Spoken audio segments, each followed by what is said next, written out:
All right, I'll introduce Admiral Simpson, who's going to say a few words. Great. Well, what an august body. First, let me take this opportunity to thank all of you for the hard work that you've put into this task.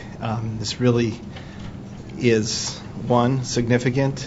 Two, I think it's unique in that so much of this task force represents government leaders at state, local levels that are charged every day with very tough risk management decisions and have to deal with finite budgets and how do we have that intersection between finite budgets, the capabilities that you either contract for or utilize, intersect with a public that is increasingly and should be demanding for the public safety product that you produce. So thank you for carving so much time out of your day-to-day jobs to make time for this, and to our industry participants for your efforts in this space as well. I know you're all appreciating the extra money you get for this work. Did you not? We weren't able to. Yeah, thanks. So when we last gathered in January for the kickoff meeting for this, the task force got about near immediately the hard work of studying and making recommendations on an optimal next generation 911 set of systems and PSAP architectures. To accomplish the goal, our chair, Steve Souter, director of Fairfax County's Virginia Department of 911 Public Safety Communications, and our vice chair, Dana Wahlberg, the 911 program director for the state of Minnesota, set about staffing the three working groups. And boy, what a good job they did in getting leaders for those working groups that had not just real expertise in the architecture, the cyber, and the resource side of this, but leaders with a passion for the end result that we're trying to achieve. And just in the little bit of time that I've had to interface with the leaders and just get a sense, I haven't really gotten the details, and I'm looking forward to some of the details today, but the not just the enthusiasm, but the vision that all three have brought to this space, I think is remarkable.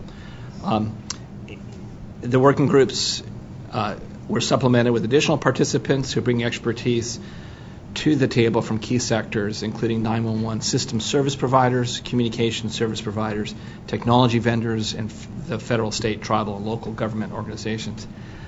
Today we'll hear the interim reports on the focus of the efforts as we all work to produce recommendations from the task force later this year. Working Group 1 under the leadership of Jay English, and is Jay here or is Jay on the phone? Hey, there's Jay. There. Yeah. Director of APCO's Communications Center and 911 Service, is studying and making recommendations for PSAP-specific cybersecurity practices based on the NIST cybersecurity framework and other foundational sources. And I'll add that it's really, from what I've seen so far seen's the wrong word, from what I've discussed with Jay and some of the leaders from that team, it's really not just best practices for PSAPs. It's really looking at the PSAP challenge and looking at objective ways to address those challenges as we envision a future for PSAPs, which is very different from the switched legacy that we are here today, are operating under today. So very much looking forward to seeing the details of what you've all been able to pull together. David Hall and his David. Hi, David. Yeah. Deputy Director of Operations for the Pennsylvania Emergency Management Agency. My daughter goes to Carnegie Mellon, so I want you to continue to do your job very well. Yeah, thanks. National Association of State 911 Administrators, representative of the task force, leads Working Group 2, which is the architecture working group. And you only have to hear the word cloud and the imaginative juices start to really generate in the, hey, wait, we really haven't done cloud-like stuff within this space, yet within enterprise IT and even global communication systems and organizations that rely on global communications, increasingly things like cloud, software-defined radio, software-defined networking, and platform as a service. Those kind of concepts are becoming not just the word du jour, but real credible alternatives for providing capabilities that have greater functionality at cost with potentially a greater defendability. And I know from the feedback with our liaison that you guys have been very out of the box, but out of the box in a constructive way in thinking about the art of it to be. So look forward to seeing those details as well. And finally, something that is just an easy thing, money, money at state and local governments, and how decisions are made about money. We gave to a guy brand new to this area, Phil Jones, who's the commissioner on the Washington State Utilities and Transportation Commission. And Phil, as you know, brings great expertise and experience to this space, a strong understanding of national leadership in his NARUC capacity, previous NARUC capacity. And his group is studying and making recommendations on resource allocation and budgeting and where decisions are made in the to-be framework of how next generation 911 will be provided in the future, and really help us all transition to next generation 911 with models for sustainable funding of the advanced capabilities that we're all looking forward to within next generation 911. So if you really look at those three lanes, that pretty distinct mission sets that they're working on, but all interdependent on each other. And so one of the things I would encourage the group to do today is, at the end of the day, we're looking for a set of recommendations from the task force, not three working group reports, and look to see how, if there's normalization that needs to occur between the three different sets that look through three different lenses. If what we're really maybe looking at is, well, maybe normalization isn't right, maybe normalization in the presentation, but we should carry forward a couple of options because one size won't fit all for all PSAPs for all kinds of functions that we're working on, and that you'd all look at the ultimate goal of this task force, and it's not to provide a good report to the FCC. It's not to necessarily change the technology, what's going to happen in the future. It's to motivate decisions within the jurisdictions that are empowered to really decide, am I changing the direction for the PSAP that I'm responsible for? That if we're not thinking about how at the end we motivate those decision makers, whether they be at the county level, the municipality level, or the state level, then I think we'll be missing the target because we'll take some of this from the FCC and we will certainly do our part within our authorities. But if we're not also creating a compelling objective state for local and state jurisdictions, then we won't be nearly as successful in the achievement of the overall goal of bringing in this new functionality. Last week was a big week, or actually this month, National Public Safety Telecommunicators Week. And many of us had the chance to recognize the dedicated men and women who answer Americans' calls for help at 911 centers across the country. Telecommunicators, but first responders all. These call takers and dispatchers, first responders, provide the first critical contact for those in need of emergency services. In the midst of crises, they obtain vital information from callers in order to link them rapidly to police, firefighters, and emergency medical responders, and at times even dispense vital life-saving information themselves. To perform this critical mission, the nation needs a 911 system that keeps pace with technological advances, particularly as communication networks migrate to next-generation technologies and consumers embrace smartphones and new communication applications. New technologies also bring the opportunity to improve our 911 system. And so I also would like to remind us all to think about the telecommunicators in this, the men and women who are on watch every day around the year, that increasingly aren't just the person who answers the phone and then conducts a dispatch, but they're analysts in their own right. They're analysts of a much larger set of sensor information, of clues regarding the particular issue at hand, whether it be a disaster or a single individual's crisis. They are increasingly challenged with a greater set of input, but then in absorbing that greater set of input, provide much greater value to the communities they serve as the appropriate applicability of the response then is informed by what they pull together. So it's phenomenal. And I think it's important to recognize that the efforts here aren't at all oriented towards having fewer 911 telecommunicators. That if anything, we'll need more in the future as communities get greater and greater value out of this service. This is about providing them with better tools, with a more consistent set of capabilities, a more defendable set of those new functionalities, so that increased value that they're providing communities can be realized in a way that isn't disproportionately absorbed on the backs of the telecommunicators who every day are out there answering these calls. Today, the task force is not going to vote on any specific recommendations. It's an opportunity to hear from the working groups, assess the core tasks and analytical approach that they're taking, and begin the necessary process of cross-coordination between the groups.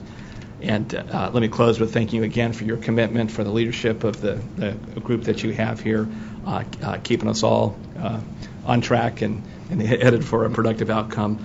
So, Steve, over to you. Admiral, first of all, thank you very much, and thank you to your colleagues at the Commission here, David Firth and Dana Zellman and Tim May, who unfortunately cannot join us, for all the support that you have provided to all of us throughout the last 3 months as we've kind of navigated our charge and have come to the point that we are right now. It probably would be helpful for me to comment on a couple of things that you said, because they resonated with me, and I think they resonated with the rest of the committee and the task force. You spoke about thinking out of the box. I have never been privileged to be around so many think out of the box folks as I have in the last 3 months. Myself and my co-chair, Dana Wahlberg from Minnesota, have participated in many, if not most, of the task force and working group meetings that have occurred, and you'd be pleased if you could have been part of that, to hear some of the creative, innovative, out-of-the-box approaches that have been fielded. Also, I'm happy to say that early on we agreed that the end product of our effort should first and foremost be a document that can be read and understood. A document that was to the greatest degree possible devoid of acronyms and flow charts and things that would not resonate with our ultimate end consumer, and that's going to be our appointed officials and our elected officials, and in fact our PSAP colleagues. There are many things that are going to be recommended, I'm sure, in the end, and We want to be able to recommend that in a way that really does give recommendations and options and alternatives as to the way in which communities can take what we provide them in the way of information and use that to the benefit of their community and the residents thereof, which are really our ultimate end consumer. But I also want to thank you, Admiral, for your comment towards the end there. One of the things that we continually remind ourselves of is when it's all said and done, and when next generation is a reality, the reality is going to be much the way that it is today, that there's going to be a telecommunicator, call taker, and or dispatcher sitting before a console, which in itself may look different. But nevertheless, it comes down to one human being combined with many colleagues in that center and around the nation that are the real troops in the trenches of the 911 world, and we are not going to lose sight of them.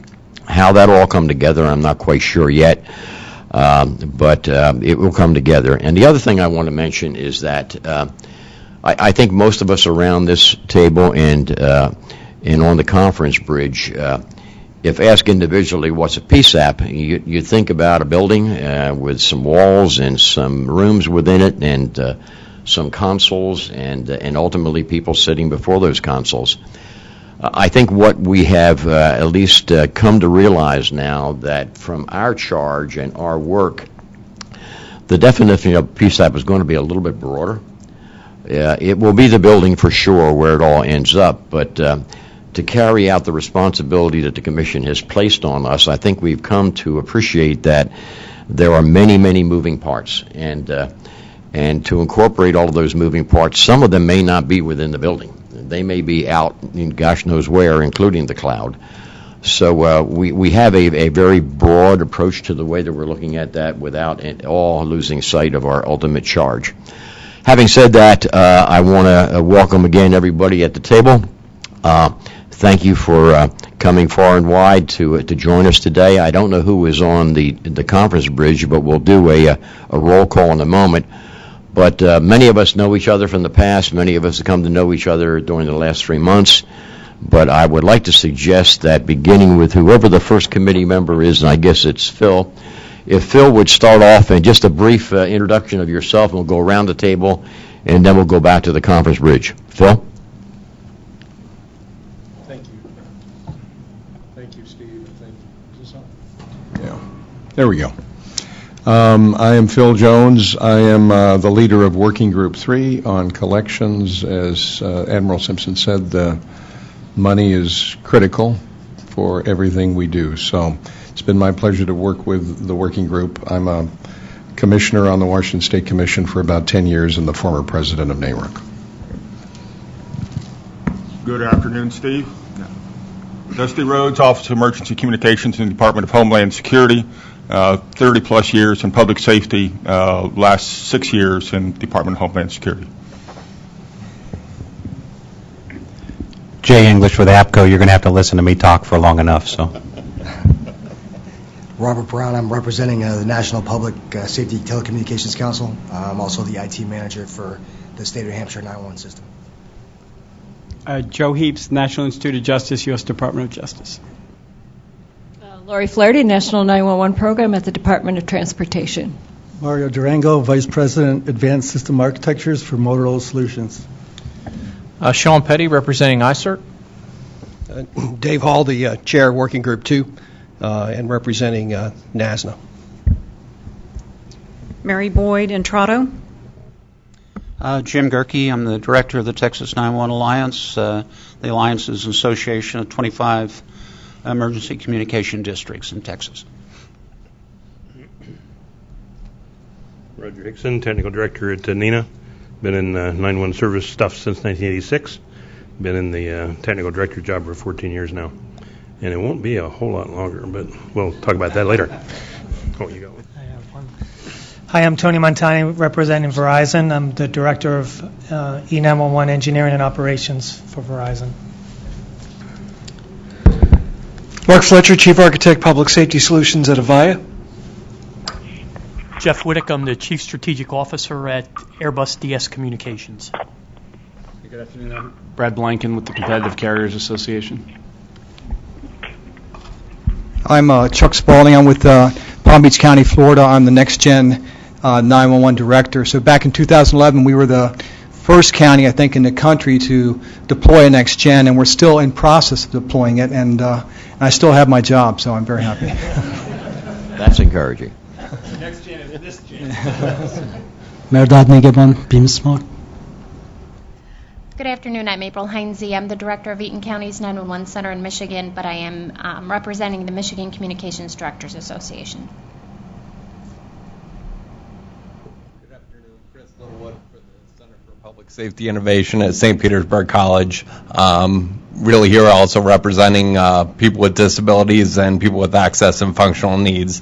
A former police dispatcher back in the days where I could hear a lot better, and I certainly want to take a moment just to thank the service providers and to remind everybody not to talk too fast, stating your names and otherwise. I'm not going to point any fingers for Mark's sake.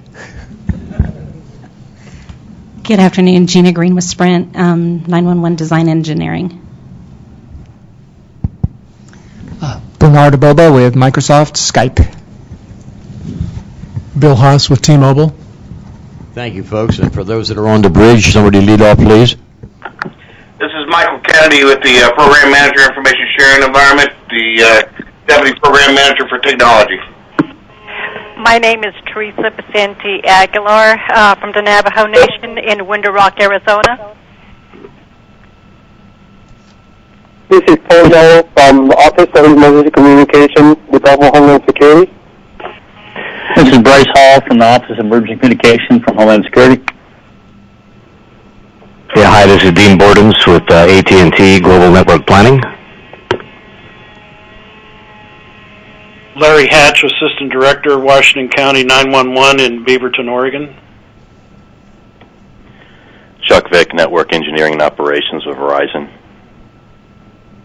Alicia Burns with Frontier 911.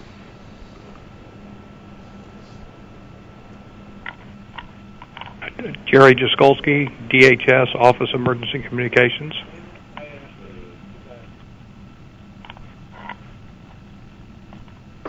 Anyone else? Yes, this is Richard Ray with National Association for the Deaf and the City of Los Angeles. For the Deaf.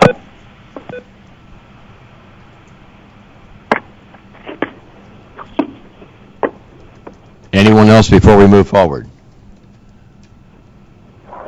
Well, thank you one and all for being present, however present may be.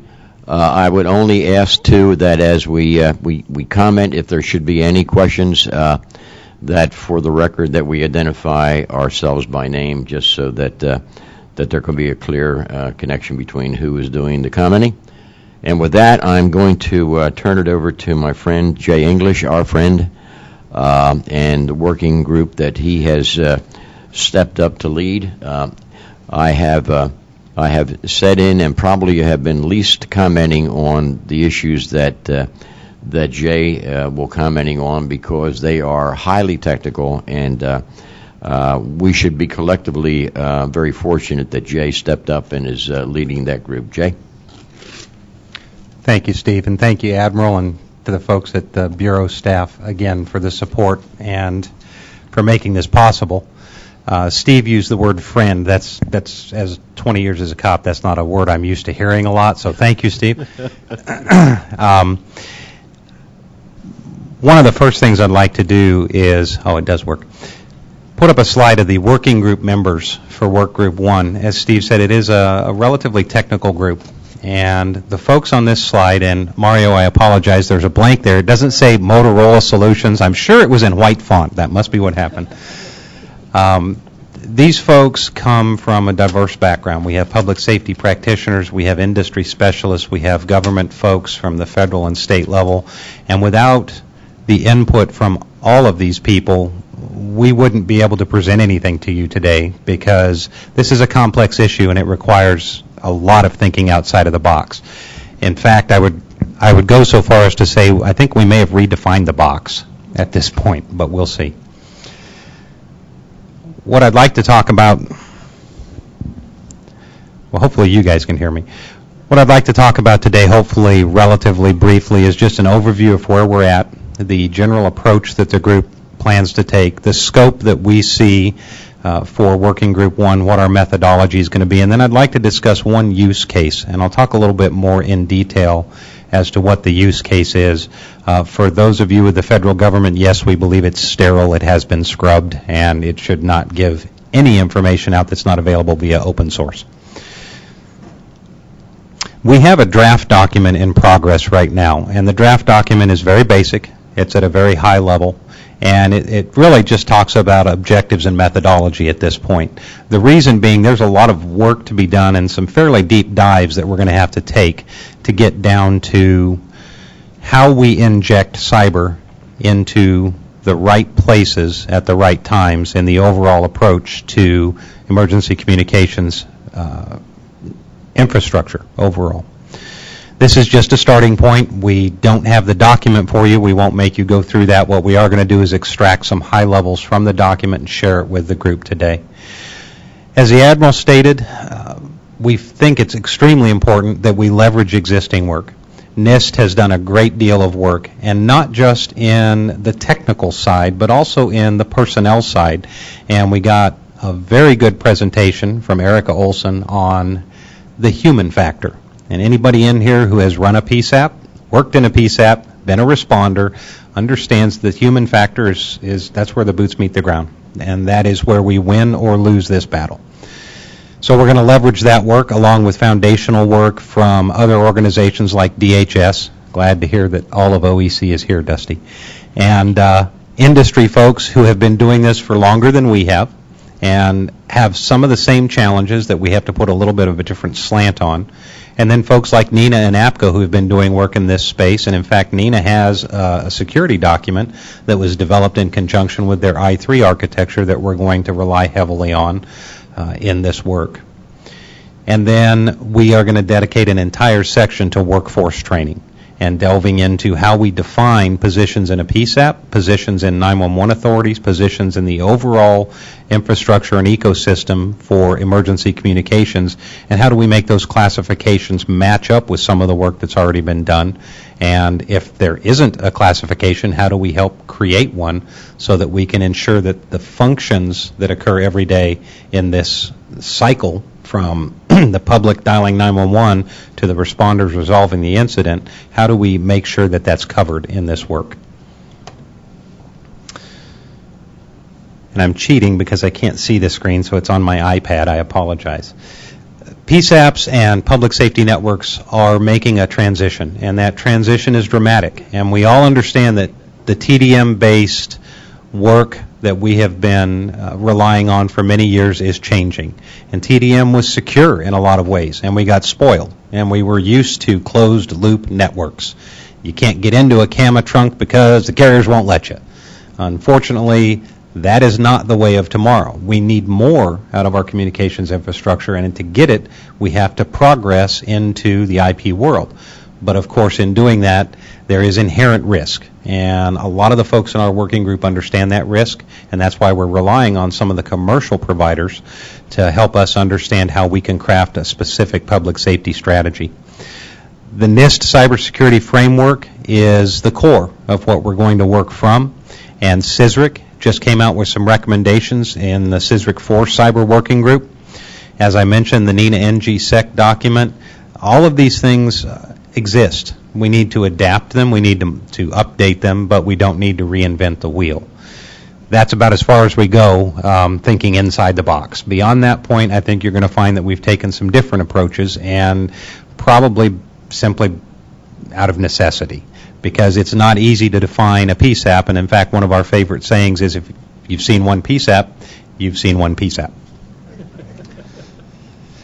One of the things we also have to consider is risk management. We do risk management every day in public safety, whether you're a cop on the beat, a firefighter on an engine, a medic in a rescue squad, or a telecommunicator. Your job, your life, your world is about risk management. But the kind of risk management that we're talking about from the cyber sector is not something we're used to. We're used to physical security. We're used to being responsive. We have to become proactive. And we have to put together a set of tools for the PSAPs to learn how to be proactive when it comes to cyber. So in order to fulfill what we see as our mission, we divided the working group into, well, not divided the working group, divided our tasking into 3 initiatives. The first initiative is a high-level cybersecurity strategy, or a set of recommendations on that, which is going to be based on the work being done by Dave Hall and Working Group 2. And Dave and I are both former cops, so we've been on the phone together, unofficially and everything. And we have working group members on both working groups that we are sharing knowledge back and forth to ensure that the architectures that Working Group 2 comes up with and the strategy that Working Group 1 comes up with are synergistic. So you will see some diagrams and some philosophies, I think, that are shared between the two because, as you said, Admiral, we have to have one product at the end of the day, not 3, and we're working towards doing just that. It's also kind of foolish to create an architecture without considering cyber, and even more foolish to create cyber without considering the architecture it has to protect. So we also want to provide options. There's not going to be one answer. It's not going to be there's one PSAP, there's 10 PSAPs, there's 10,000 PSAPs. It's going to be a set of options for local decision makers and state decision makers to figure out what works best for them. And then when they figured out what works best for them, how do we help them defend that? And what are the natural inject points for those cyber elements to make sure that whatever the local choice is, the same option exists nationwide for defending it, protecting it, and ensuring that it is uniform. Now, I stole the diagram you see on the screen from Dave Hall. I guess stealing's not exactly correct because he knows I took it. So I reallocated one of his resources for our use. And what we've done is we've tried to marry up the diagram that you'll see from Dave later on, talking about kind of a high-level architecture, and we put some cyber inject points, and I've kept it fairly simple. No disrespect to senior-level folks in here. We kept it simple so we didn't confuse ourselves.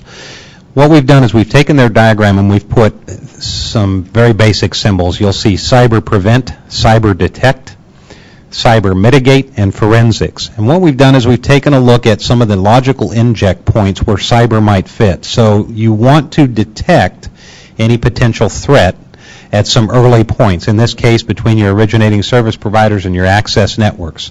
Once you detect them, you also want to have a prevention strategy or some prevention capability at that point in the network.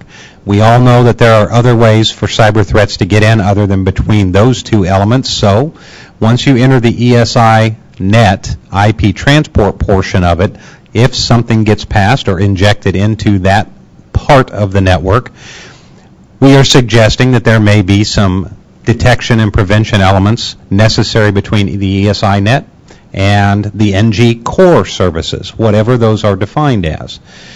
In addition, there should be a two-way arrow there, because those NG core services that can include a lot of different things may also be targeted, and the initial attack may occur at that point and flow outbound to the PSAPs. So we need to detect and protect at that point as well. Once we get back into the ESI net, without going into too much detail, the terminating equipment, the PSAP equipment, the call-taking equipment, your CAD stuff, your dispatch equipment, if an attack is prosecuted directly against the PSAP, then we know that there will have to be some sort of identify and mitigate mechanisms in place there. We're not getting definitive on what those are going to be, but what we are suggesting is that you must be prepared at each of these levels to mitigate any type of attack that occurs. The mitigation strategy is detailed, so we just put an icon there and said mitigate. In addition to that, that is the point where you start to gather forensic evidence. If an attack occurs against a PSAP, if it occurs against their 911 call-taking equipment, their computer-aided dispatch equipment, any of their transport networks, their radio dispatch equipment, which will be IP-based, we need to be able to help PSAP personnel, dispatch personnel, emergency communications folks know what evidence is, know what to capture, know how to help the investigators at the federal, state, and local level identify the actors, backtrace addresses and gather forensics so that we can hopefully arrest and prosecute some of the orchestrators behind these attacks. So it's sort of a multi-pronged approach, and these are simply high-level suggestions for where in the current architecture some of these strategies might fit.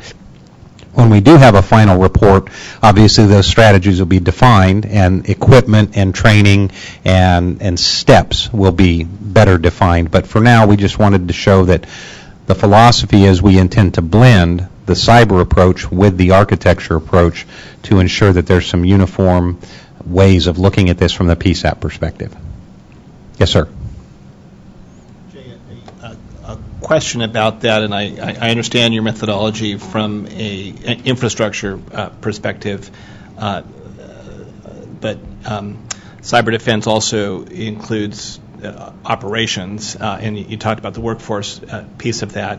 I think it'll be important to include at least two other focus areas, and that's respond and recover, because it's not if cyber adversaries ever get into a PSAP network, they will, and to develop a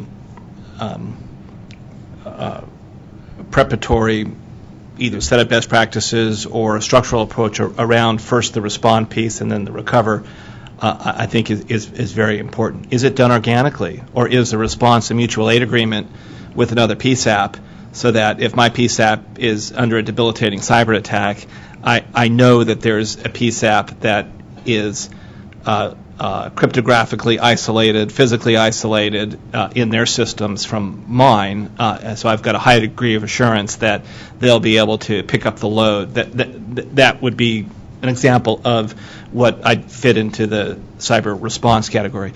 And then the final piece is restoral, and working to restore confidence in a network that's been compromised by a cyber adversary is a hard thing to do. To assure yourselves that you've eradicated that from your network may be something that PSAPs would not want to organically staff that position. It may be that what we really want is an ability at the state level to have a couple of experts trained in cyber recovery, but also know PSAPs that are ready to swoop in. Maybe that's a national level function. Maybe that's a partnership with DHS, where DHS provides a cyber response team that can really help in that recovery piece. So if you could, in addition to the three areas that you outlined, look at respond and recover as well. And actually, I'm glad you mentioned that, because you're going to see in a few other slides we mentioned those words specifically. We didn't plug them into this diagram, but I do understand the need to do that, so we will add them to it. I apologize. I took you down an alley. I'm sorry about that. Actually, it's a good thing, Admiral, because one of the things that we do emphasize is that there's a lot more to cyber than just preventing or protecting, because the attacks are inevitable, and we'll talk about that in the use case a bit too, and the fact that you have to respond and then recover. And also we will make mention of the federal level stuff, although I'm not going to give Dusty to my right the satisfaction of saying DHS gets to do that. Actually, having worked with DHS and some of the folks over at NCC and NCIC and some of the good work that they're doing, there are some logical plays there for federal, state, and local partnerships that we're going to mention a little bit later on, because that is a critical element. It's if DOD has trouble defending with billions of dollars and thousands of folks, we're going to have a real hard time getting it done with the minimal dollar amounts and personnel that we have, and I think it's critical to recognize that fact. Yeah. So, and don't forget the state guard. Governors love their guard, right? They do indeed. So let's see, we should be on. The second initiative briefly is a set of use cases, and I'm going to talk about one of those use cases later and focus on some of the things Admiral Simpson just mentioned. And Initiative 3, which will be Appendix 2 of our document, is a checklist for the PSAP community, and we think this is important. To the point of a toolkit for PSAPs, what we'd like to provide the Commission is an opportunity to do more than just get what we hope will be a good report, but a report. We also want to provide some tools that the Commission can then get out to public safety. And one of those tools is a checklist. It's a sanity check on one side that says where are we at, self-assessment, an honest self-assessment of current cyber capabilities. And then some very smart folks on my working group have also pointed out the second half of that needs to be a roadmap for how to get to where they need to go. So that is our checklist and our second appendix. The third appendix will be some additional resources, whether it be direct links to the folks at NIST, DHS, the Commission, or others. We want to make sure that PSAPs understand and 911 authorities understand and public safety communications in general understands that there are some resources out there that they can use. So speaking of a toolkit, Working Group 1 in the form of Appendices 1, 2, and 3, rather than putting them in the main document, intends to put together a toolkit for PSAPs, something that Commission can actually, in conjunction with other federal agencies and state folks, can actually hand over to PSAPs and say, here's a starting point from the cyber perspective. And Admiral Simpson and Chairman Wheeler and many on the Commission and many in this room have already pointed out that you cannot build a network and then secure it. Cybersecurity has to be baked in from day one. We have a challenge there because our constituents in public safety are busy doing the day-to-day work that they do saving lives. We have to help them understand the threat and start planning for the threat sooner rather than later, and this toolkit is one opportunity to do that. So I'll try to go over scope relatively briefly, hitting on a couple of the points the Admiral mentioned when we get to them. The scope of the work is limited to identifying cybersecurity issues for public safety answering points. However, in the context of that effort, we really believe that a local PSAP is more than just a standalone entity.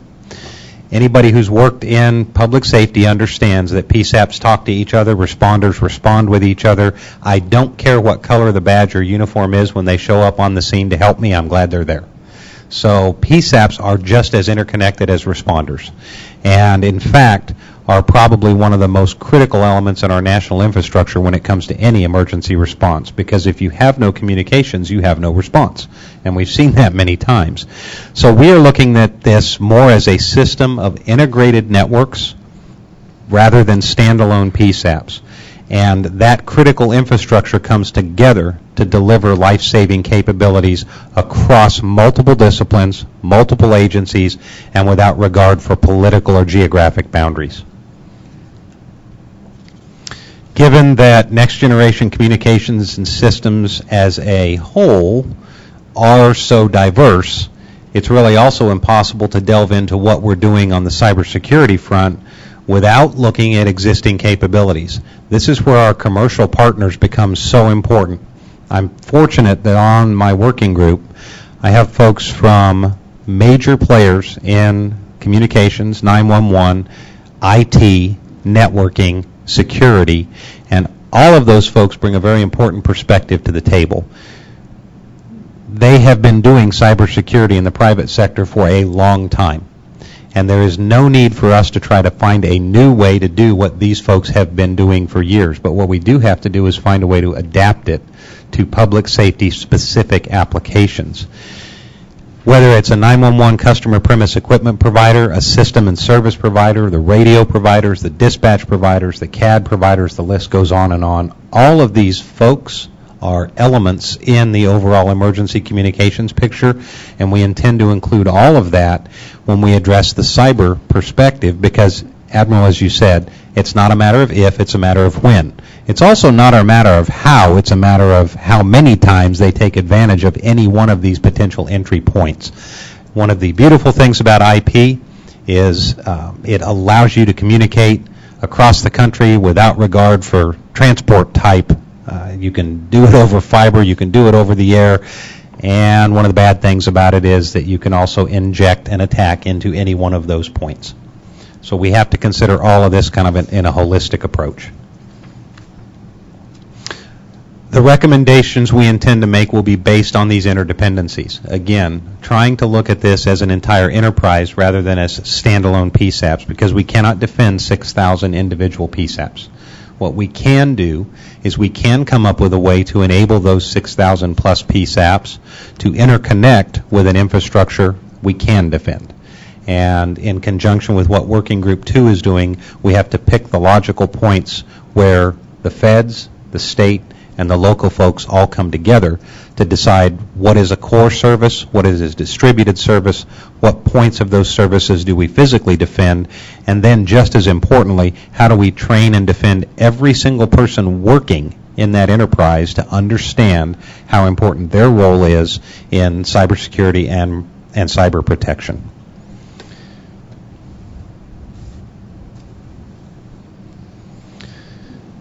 So in addition to just identifying threats that exist and mitigation strategies that may be available today, we also need to, and I think the Admiral will recognize some of these words, we need to place a focus on the procedures of responding, remediating, restoring, and resolving. And we need to provide guidance in the form of best known practices on how to react when an event occurs.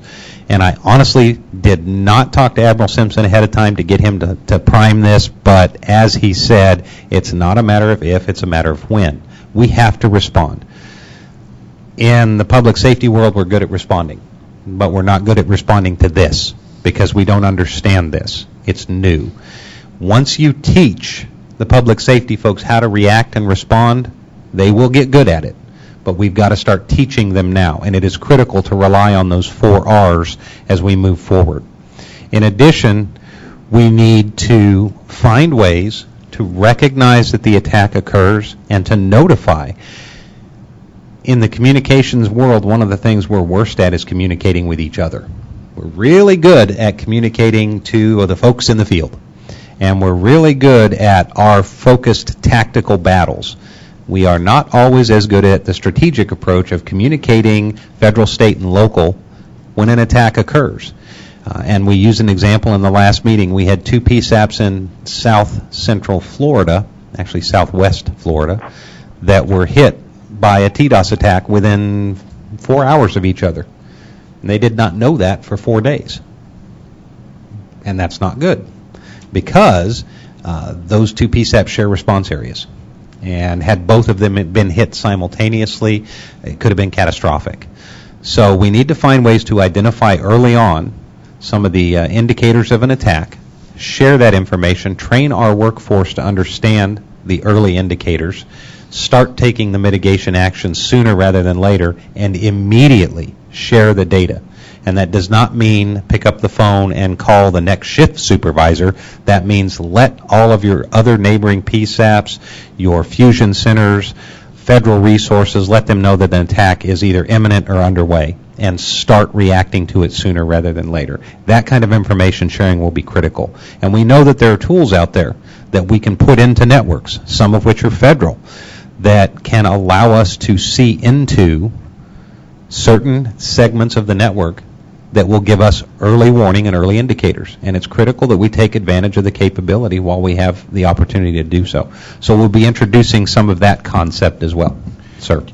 Jay, in your discussion around that aspect of information sharing, did you talk about a potential role for the multi-state ISAC? Would it be useful for us to invite the multi-state ISAC to present to your working group?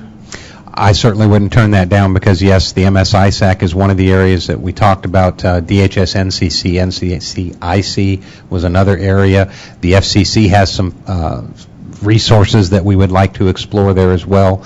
So if we could get some of those folks to present and to give us their perspective, I think we'd like to include a way to do this in a focused and unified approach. Yeah, so we'll take that as an action, and as you were going through the list, I think it would be useful to invite the NCIC to be there, ComISAC representative, and then perhaps the NCIJTF, because as you rightly point out, after you respond, remediate, restore, the resolve piece is really important, because if we're ever going to reduce attacks like TDOS attacks that are ransom-oriented, we need to have a credible resolve piece to ensure that there's a deterrence component of ensuring there are consequences for this kind of malicious illegal behavior. Yeah. great. We'll pull that together. Thank you, sir. And I think that one of the things we're also concerned with and would look for guidance from the Bureau and the Commission to make sure we find the right way to do this is a unified approach. We know there are a lot of federal and even state resources looking at different ways of getting cyber addressed, and there's been a lot of really good work done out there. We'd like to make sure we take advantage of all of that work so we give a clear picture to the PSAPs of one direction to go rather than 4 or 5 directions to go. Yeah, and Joe, maybe we can work with you as well for outreach to the FBI. I think it would be wonderful to work on a streamlined way in which PSAPs that have been attacked and have then gotten a ransom, pay $10,000 or that they can get that reported in a manner that doesn't just convey that we're under attack and being held for ransom, but that they're able to pass on the cyber forensics associated with that in a meaningful machine-to-machine transfer so that the NCIJTF can get cracking. Yeah, thanks. Agreed. I don't know about having to work with Joe, though. It's going to be rough. I think that would be... Jay, I might add, now that you've been caught by all of us stealing from David, I think you're strongly motivated to work with Joe. No comment. And Joe hopefully knows I'm kidding. And also Lori Flaherty's doing some work on this that we'd like to sync up with because there's some really good work already out there and we just want to take advantage of it. And the next point here is that as part of this scope, I don't think we can overemphasize the importance of personnel security, cyber hygiene, workforce training. And again, Erica gave us an eye-opening presentation on just how critical that is. And training and mitigation from the PSAPs all the way up to the state levels is absolutely critical because all it takes is one mistake, one day, for 1 minute, and suddenly you have an intrusion point. And we find that the folks in our PSAPs and our 911 authorities and our networks and our systems and our partners at the carrier level and infrastructure provider level all want to do the right thing. And I firmly believe that, and I've seen it in every PSAP I've run and with every provider I've worked with. We need to give them the tools to do the right thing, and we need to give them a strategy to follow, and I think we have a great opportunity to do that here. And that will be based largely on the NICE framework and some suggestions we've had on how we can adapt that into the PSAP and public safety sector. In that, I'd encourage you also to maybe solicit among PSAP directors some of the best practices that I see going on with regard to recruitment and the advertising, the definition and advertising of positions.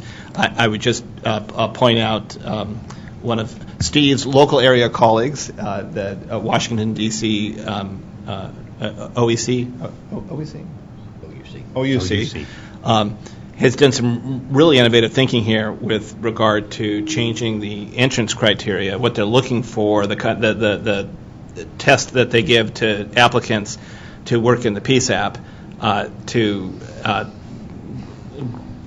emphasize analytical skills in a way that weren't necessarily emphasized in recruitment just 2 or 3 years ago. So that might be a useful adjunct to the occupational specialty work that Erica contributed. Yeah. I've made notes, sir, and I think that does fit very well with what we're looking at having to do. The type of folks that we hire right now, we like to say, and any other PSAP director in here can please correct me if I misstate this, but we hire type A people, and then we stick them in a room together for 12 hours, and we expect them not to get creative. And that doesn't happen. And then when they get creative, we have to find ways to deal with the creativity. And we need to hire the same kind of people with a different kind of focus now moving forward, because not only are they going to have to be type A and driven and dedicated, they're going to have to be able to multitask in ways we've never even imagined. And first responder takes on a whole new meaning when you're seeing the scene first. And that's what our folks are going to do. and they're going to have to be cognizant of that as well as all the cyber aspects, the security aspects, the network side, and they're going to have to be technologists as well as responders. So I think that's critical. Yeah, and as we did then complete and what will this influence the product? If we link occupational specialties now updated for the cyber challenge and the greater analytical challenge that telecommunicators are facing, with then how do we advertise for and then recruit a staff, then that would give us something that would be very useful for us all to take to the junior colleges and the training resources in communities so that we can move to the left to the pre-hiring stage some of the training challenge as people that want to work in PSAPs then would say, oh yeah, boy, if I get that associate's degree in that thing, or if I get that training cert, then that would be meaningful. So I think if we can think about that entire loop of how we bring talent into the next generation PSAP. Very good, sir. Trying to see what slide I'm on here. I need to be on the next slide, I think. So one of the things that I wanted to emphasize too is that we will be relying heavily on the work Working Group 2 is doing and the architecture there as we do all of this work to make sure that we've hit all the relevant points in the architecture on top of the personnel and physical security aspects. And let me see if I've lost my place here. So as to methodology, just briefly, because I do want to spend a little bit of time on the use case. I like this statement. It's not mine. It was from one of our industry partners. The reduction of any cybersecurity framework to practice is rooted in the ability to identify assets, the owners of those assets, the threats and risks to those assets, and the method to mitigate those threats and risks. I wish I had written that. I really do. But that really summarizes to me what this is all about. This is what we have to do. We have to identify it, and then we have to figure out how to mitigate the threat. And once we've mitigated the threat as best we can, we have to figure out how to respond to it and recover from it. And in a nutshell, that's what we intend to try to provide the Bureau and the Commission. Another thing that we intend to do is use use cases. At this point, we have 6 identified use cases. We're going to try to limit it to probably about that many. The idea behind the use cases, they will constitute an entire appendix of the report. So rather than being embedded in the report and run the risk of not being read, we're going to pull them out and create what we hope are use cases that resonate with public safety so that they can read one use case and say, I get it. This is why it's important to me. This is the impact it could have on my PSAP, my 911 authority, my emergency communications infrastructure, my police department, you name it. The idea being that we keep them high level. We make sure that we do not identify anything that would in any way compromise the security of our PSAPs or our responders, but that we give them some ideas as to the impact this could have on them, why it's important to them not only today but tomorrow, and that we hope to generate some energy behind their understanding of the impact that cybersecurity really is already having and can potentially have in the future. To that end, we're going to talk about one use case. The use case that the group created, and again, we split into 2 groups, and one group focused on the use case, and it was a lot of folks from industry who've had experience with this, and Mike Kennedy, and some folks from Dusty's office at DHS OEC. And what we tried to do was come up with a generic use case. All of this information is available via open source. You can go to the internet and find out what a DDoS, or distributed denial of service attack, is. We have not included anything specific to a PSAP other than the potential impact. The reason being, we're not trying to give a roadmap to some orchestrator, but what we are trying to do is show the PSAPs how this could happen. And in fact, you'll see this use case could happen right now today. And I will tell you that I think it's no surprise, it has happened. DDoS has been used effectively against law enforcement, hospitals, and PSAPs. TDoS has been used effectively thousands of times. One of the vectors, as the Admiral mentioned, is extortion. Pay me or I'll shut down your phone system. that really gets the attention of a lot of folks. I think it's fair to say, though, that when you do that to a Coast Guard cutter, you get the attention of a secretary. That's a bad thing. So that person got prosecuted, but a lot of the folks who have attacked PSAPs have not. This use case is fairly straightforward. An orchestrator could be a nation state, could be a criminal, could be a disgruntled employee, could be a teenager who has nothing better to do, because they're good at that. A lot of the teenage folks that are perpetrating these attacks are very bright, and they have a lot of time, and they know more about networks than we do. So anybody can be an orchestrator of an attack. They may have created what's called a botnet. We can talk about that a little bit later. Or they could just use an easy path and take existing geographically dispersed botnets that are already out there, whose operator decides to make that resource available through any of a number of means. And that botnet has hundreds or possibly thousands of computers, PCs, laptops, you name it, and servers from all over the world, and this person decides that they want to attack a PSAP. They may do some basic reconnaissance of that PSAP. They may decide where a good inject point is. They may just go get a web address for that PSAP, because we have them. PSAPs have websites. Counties and cities have websites. It's an IP address, and we think it's secure until this guy or gal with a botnet decides they want to target it and do a little bit of basic reconnaissance, and the next thing you know, you become a target. Under current conditions, the configuration of a DNS server for the PSAP is irrelevant. The vector that we're talking about here is called a DNS amplification attack, and basically what that does is it allows the attacker or the orchestrator to tie up your network resources and shut down your network. It doesn't matter if your DNS server's behind 6 firewalls. It doesn't matter how secure it is. It doesn't matter if your address is hidden. That configuration is irrelevant for this particular kind of attack, because all we need is a public-facing IP address. Again, it can be a website. The idea of the orchestrator is they want to consume enough bandwidth to choke your system. Now, if they can spike the CPU, the processing unit of a target device or many target devices, that's a bonus, but they don't have to do that to make this attack successful. All they have to do is choke your network. An example flow, and this is sort of the format that we intend to use for future use cases. An example flow is fairly straightforward. From the cyber attack perspective, a large number of clients in a botnet sends a DNS request to a publicly accessible DNS server on the internet. They spoof the source address of the target at the victim. In other words, they pick your website's IP address and make it the target. Had a really good analogy for what this would look like, and I think this came from Michael Kennedy and his folks.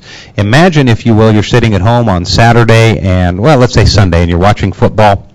And if you're a Broncos fan like me, you need a lot of beer to do that, especially about the fourth quarter. And all of a sudden, you get a ring at the doorbell, and somebody shows up with a pizza, because unbeknownst to you, one person has ordered one pizza, and they've spoofed you as the point that pizza is going to be delivered to.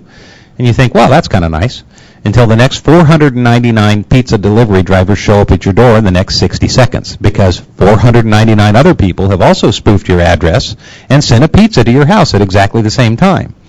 And if you have a 22 and 24-year-old like I do who could probably eat 500 pizzas in the next hour, that would probably be okay, except 1 minute later, the next 500 show up. And then the next 500, and then the next 500. That's a DDoS attack. They have suddenly picked your address, inundated it, and shut your network down. Now, I like pizza, but I don't like it that much, and I certainly don't want that many attacks hitting my website all milliseconds apart. So this orchestrator decides, sitting at an internet cafe or a Starbucks or any other coffee shop with internet access while they're waiting for their mocha decaf latte or whatever it is they're going to get, they decide that they're going to attack the PSAP, and they literally click an icon. And at that point, the attack begins. And it may seem oversimplified, but it's not. It can be that easy depending on the type of client that this person is using. The DNS servers on the internet that this person has decided to use want to be helpful. They're part of a legitimate botnet. And there are legitimate botnets. They're literally robotic networks. They think this is a legitimate request, and they helpfully forward all of these requests right to the target address. These requests are very small. They're not megabytes, they're kilobytes. Very small requests sent simultaneously all over the world, all targeting one address. By doing that, it's the sheer number of requests, not the size, the sheer number of them hitting that target at the same time that cripples the network. Seconds after this happens, the botnet constituents who have specifically spoofed that address and sent DNS requests to those public servers start the process. The DNS request lists that municipality's server as the target. It could be another high-value target within any enterprise, not necessarily a PSAP, including ingress routers or session border controller addresses or any particular element you want to pick. The impact of the attack is felt by the PSAP literally in seconds. PSAP services such as your DNS servers stop responding. Your PSAP name resolution, the ingress router, or your SBCs degrade or fail. The PSAP network basically begins to slow down, and in some cases could experience a complete outage of communications. Here's something to think about. Any external access attempt by the PSAP to resolve the situation will fail because they can't get outside. The system has crashed. Depending on the network architecture, call quality may degrade. If you have a fully implemented VoIP system, your calls may stop. Your CAD system could be impacted. Your record systems could be impacted. Your recording systems could be impacted. Every critical element of the PSAP could be impacted by this attack. The ability to report or gain assistance is non-existent, with the exception of the phone, provided you haven't been TDOSed at the same time. And if other PSAPs in the area are also attacked, then the ability to fail over to other PSAPs may also be affected. Here's a scary thought. There's only two ways the PSAP recovers. Either the orchestrator stops the attack when they feel like it, or the PSAP enacts plans, and they need to be pre-planned to mitigate, respond to, and recover from this attack. That's the only two ways to stop this type of attack. You either plan for it and you're ready for it and you initiate action, or you are at the mercy of the orchestrator for the attack to stop. Jay, great description of the DDoS attack, and I love the pizza analogies. I can only imagine that your wife was looking for ways to get you off the couch, so keeping you at the front door probably does that.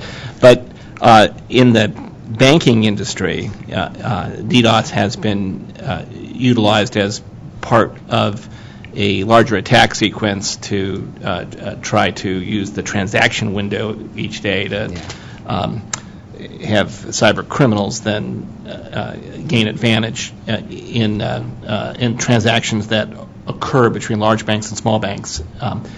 And they have found it very useful in their mitigation once they recognize the DDoS attack to work closely with the communications companies to have the communication companies take actions on their behalf to donut hole and whitelist, blacklist, essentially shunting some of that DDoS traffic away to ensure that the communications continue to go through, and to help respond to if the DDoS attack is really just a prelude to a more damaging attack. So is part of what you'll develop in addition to identify and take actions within the PSAP, but to work with the providers as well to ensure that this is a team sport? And people are going to think, sir, that we've talked ahead of time because our recommendations are next. And part of that is absolutely what you've discussed here, the necessity to work with those telecom and network services providers to ensure that you have a plan. And we found that, and I'm glad you mentioned the DDoS aspect of it, we found that with TDOS. We found that the PSAPs who were being TDOSed had no idea who to contact within their telecommunications and their service and their network providers. And by simply telling them, here's your AT&T, Verizon, T-Mobile, Sprint, or local contact, they were able to come up with a much more effective mitigation strategy. So yes, sir, I think we absolutely have to do that. And if it's not properly documented in this set of recommendations, I've made a note to make sure we include it.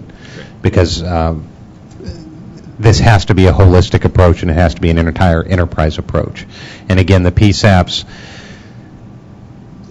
at this point in time, are used to dealing with it kind of from on the telephony side, but we're really not well versed yet on the data side. And DDoS as a precursor, that's something that we didn't include, and it's scary. Because if you DDoS one PSAP and then a second PSAP and then you introduce an entirely new vector, as you've suggested, that could be catastrophic beyond something we'd even considered at this point. And another thing that we will include as a precursor for our use cases is we're going to show 6, and there are 6,000 different vectors of any of those particular use cases. We know we can't address all of them, but what we are trying to do is give some high-level looks at some of the just to get a discussion started, if nothing else. So if in doing those use cases, other members of the committee or from the Bureau see things that we could inject into that use case that would give it that kind of impact, we'd be glad to do that. Because that's a vector we hadn't even thought of including. So on the recommendation side, real briefly, to the Admiral's point, you have to have a well-designed network. But beyond that, you also have to have systems in place to consider scenarios like this. You have to have proper planning. You have to have a well-trained and knowledgeable staff. And in fact, I would submit that well-trained and knowledgeable staff could recognize the beginnings of this attack early and could do what the Admiral and others have suggested and start the mitigation process before this attack flows into another and potentially more dangerous vector. So one of the recommendations is that we make sure we have planning done ahead of time, pre-planning, that we have staff training, we have recognition tools, we identify triggers that may indicate any particular type of attack. Another thing that we need to consider is the need to identify, protect, defend, respond to, and recover from the cyber attack as part of our overall approach, and that's the specific language that we've pulled out of other documents that we'll use in the recommendations. And something else, and the Admiral touched on this, and I think Working Group 2 will touch on it, reliability, failover capabilities, redundancy. Not just geographic, which is something we're kind of used to in the PSAP world, but a logical architecture that supports that as well. The sonnet ring philosophy for the IP networks of tomorrow in public safety, the ability to cut one PSAP out of the mix and reroute the traffic right back to that PSAP. Or, if that PSAP is completely taken out, to route traffic to one or two or many designated backup PSAPs over alternate paths. And that's critical because we know attacks are going to occur, and we know individual communication centers will be impacted, and we have to have a plan in place to fail over and be able to resolve that by giving alternate paths to that traffic. In addition, proper network design may result in sufficient bandwidth to continue operations. So you have we'll try that again, Jay talking, take 2, a diverse path, not just a singular path. Another thing is implementation of resiliency features like Anycast DNS, multiple providers, or the failovers that we've talked to other PSAPs. This all has to be part of the consideration when you unfold a cyber strategy for every PSAP. Monitoring of router utilization, DNS server CPU usage, other health parameters within the infrastructure, and this gets back to something else, sir, that you mentioned. Where do we bring in the federal level assets and some federal capabilities and some current monitoring capabilities from the commercial sector and leverage those? And this is an opportunity to do that. Real-time alerts for the attacks, a well-trained staff and skilled personnel, the inclusion of intrusion, detection, and prevention systems. And I know that seems foreign in some cases, but the mere ability to determine that someone has intruded in your network is a very important step in determining where you can stop the attack, if you can stop the attack. It's also important from a forensic perspective. And then we have to have response tools and processes that link operational alarms and security alerts and all of these early detection into a rapid response strategy and a mitigation capability. The use of cloud technologies might also enable rapid instantiation of alternate networks and DNS capabilities. In this particular case, monitoring the information flow and following the requirements of handling of sensitive data is critical. It may make the attack more difficult to plan and execute. Proper and timely application of patches for operating systems and applications, in this case the DNS, could have prevented the attack in the first place. So there are tools out there we could use right now today in the form of keeping your network up to date and patched that might have stopped the attack. And we need to consider this in any of the recommendations we make on each of the use cases. And restricting recursion and disabling the ability to send additional delegation information could prevent the DNS-based DDoS attacks and cache poisoning. So there are tools out there we can use right now that we don't typically think about from the public safety perspective. The idea behind this use case is it shows the precursor to the attack, the flow of the attack, and then the recommendations to prevent that particular attack. The idea being that if we get 6 of these kind of small use cases put together, including all of the type of vectors that make sense and then the recommendations that make sense, those, even if those are the only thing that get read by the PSAPs, it has impact. And it shows them that this is something that could happen and has happened right now today, and that there are steps they can take right now today, including contacting those network providers, those commercial partners who have plans in place. And in fact, one of the recommendations from the TDOS work was that you need to have in every PSAP a list of your telecommunications, your network, your service, and your infrastructure providers, and who their cyber contacts are. And if nothing else, if we get that out, we win something with the public safety community. So that's our overall approach. That's our idea from the use case perspective on how to flesh those out. Again, high level. This isn't the good report we intended to deliver, but this is the direction we hope to go.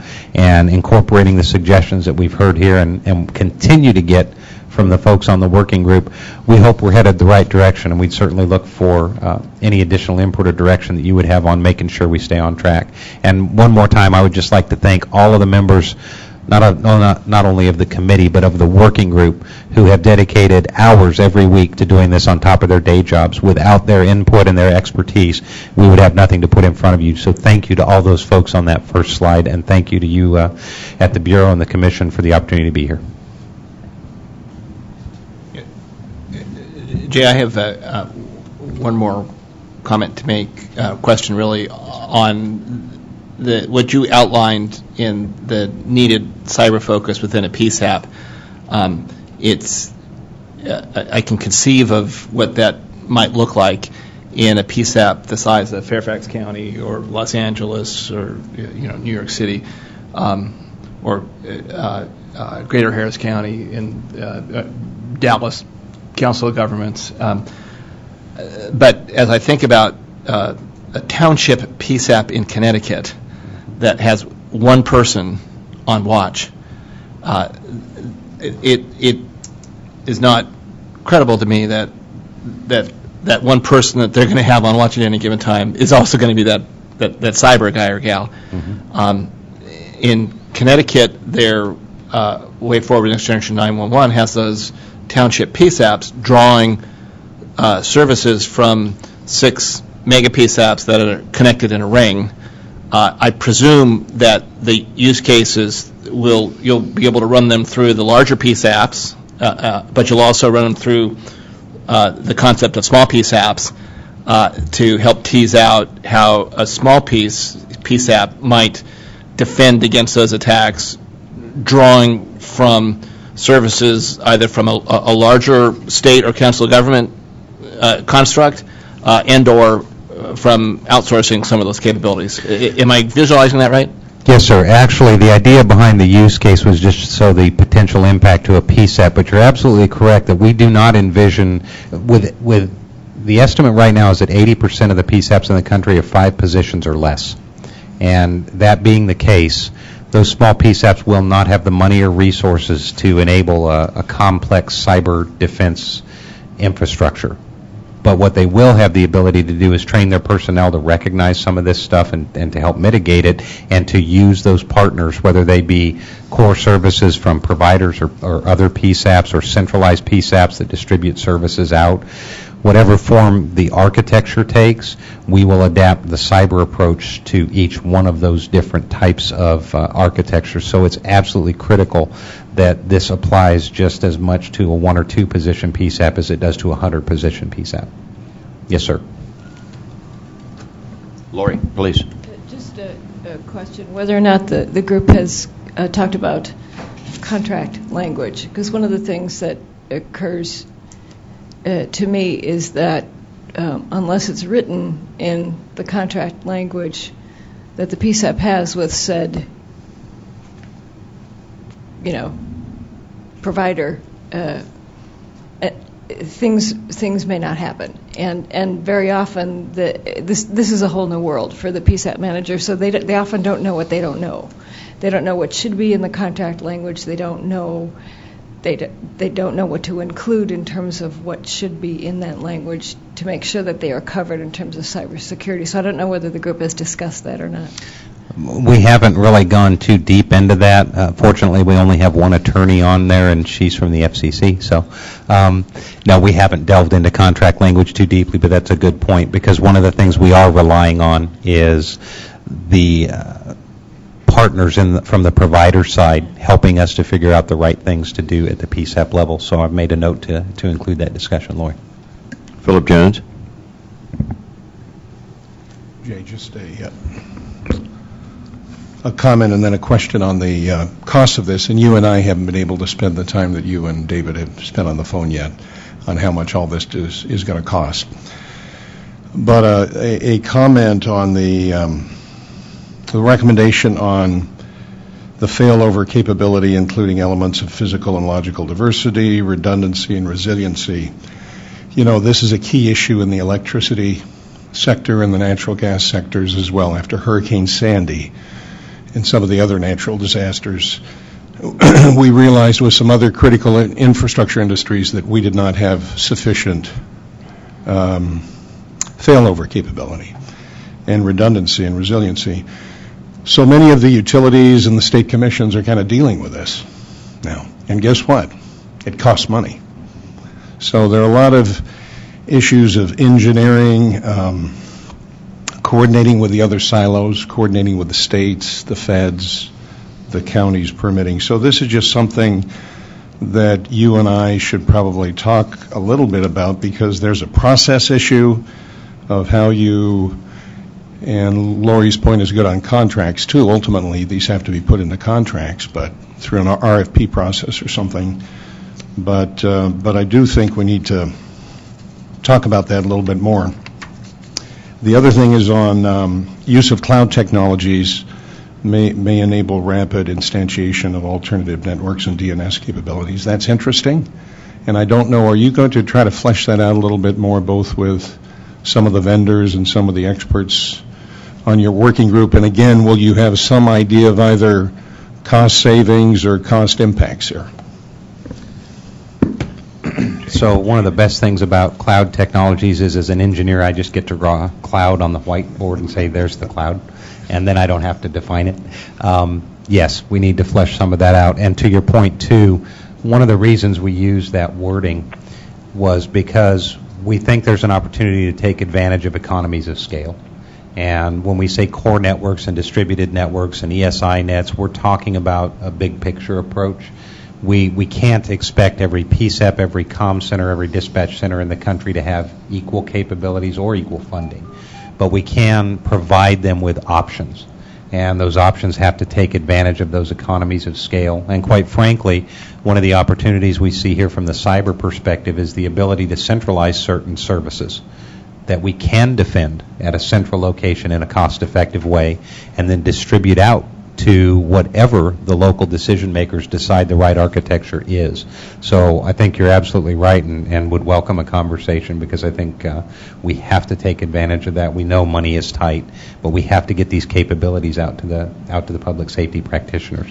And I will add that it was not a dig against our attorney from the FCC. We have one of the best attorneys from the FCC, but I'm a cop, so I can't be too nice to our attorneys. Sorry.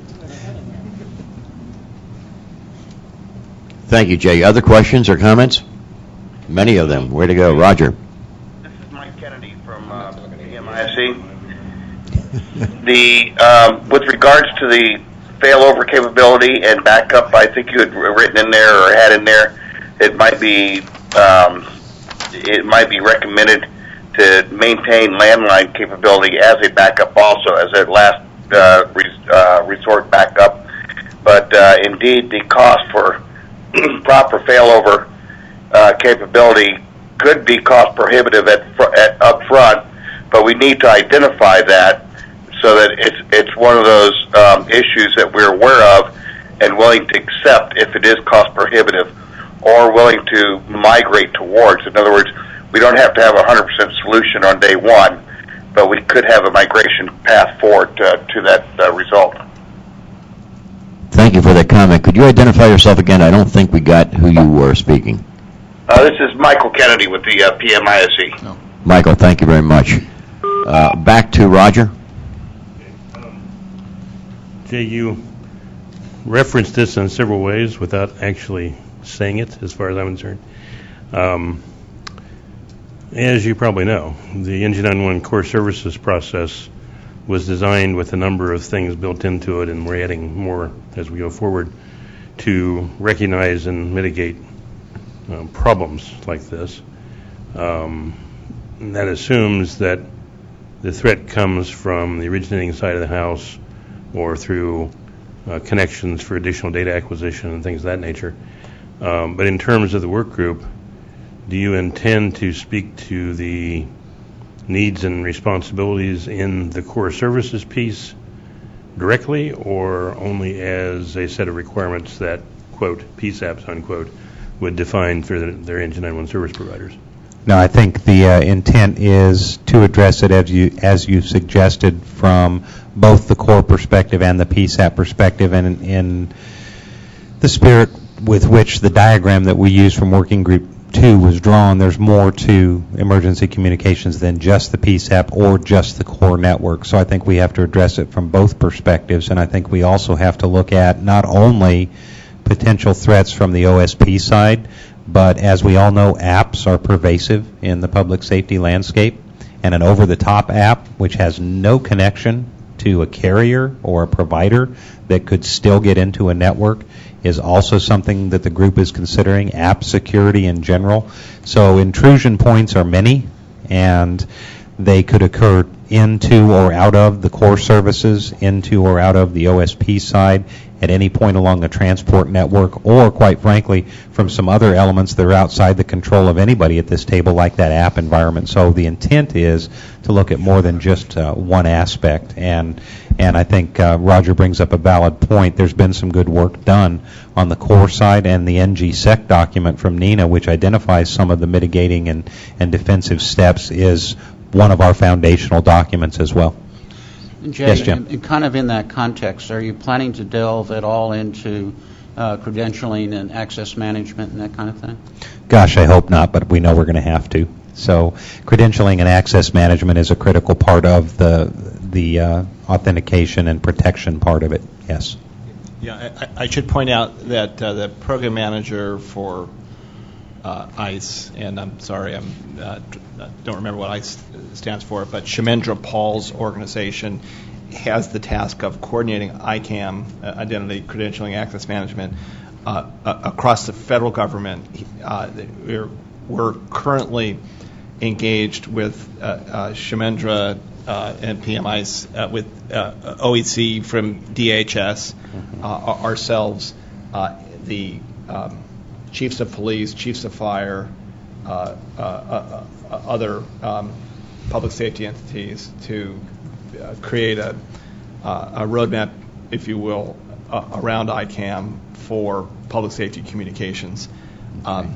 It has to be done to ensure that we get confidentiality, integrity, and availability appropriately addressed with so many users of these underlying resources.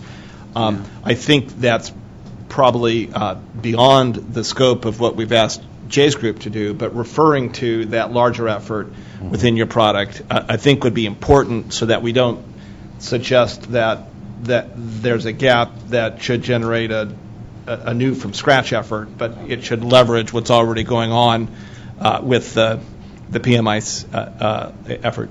Does that make sense to you? Yeah, and that makes our job easier because we can address it by pointing to that.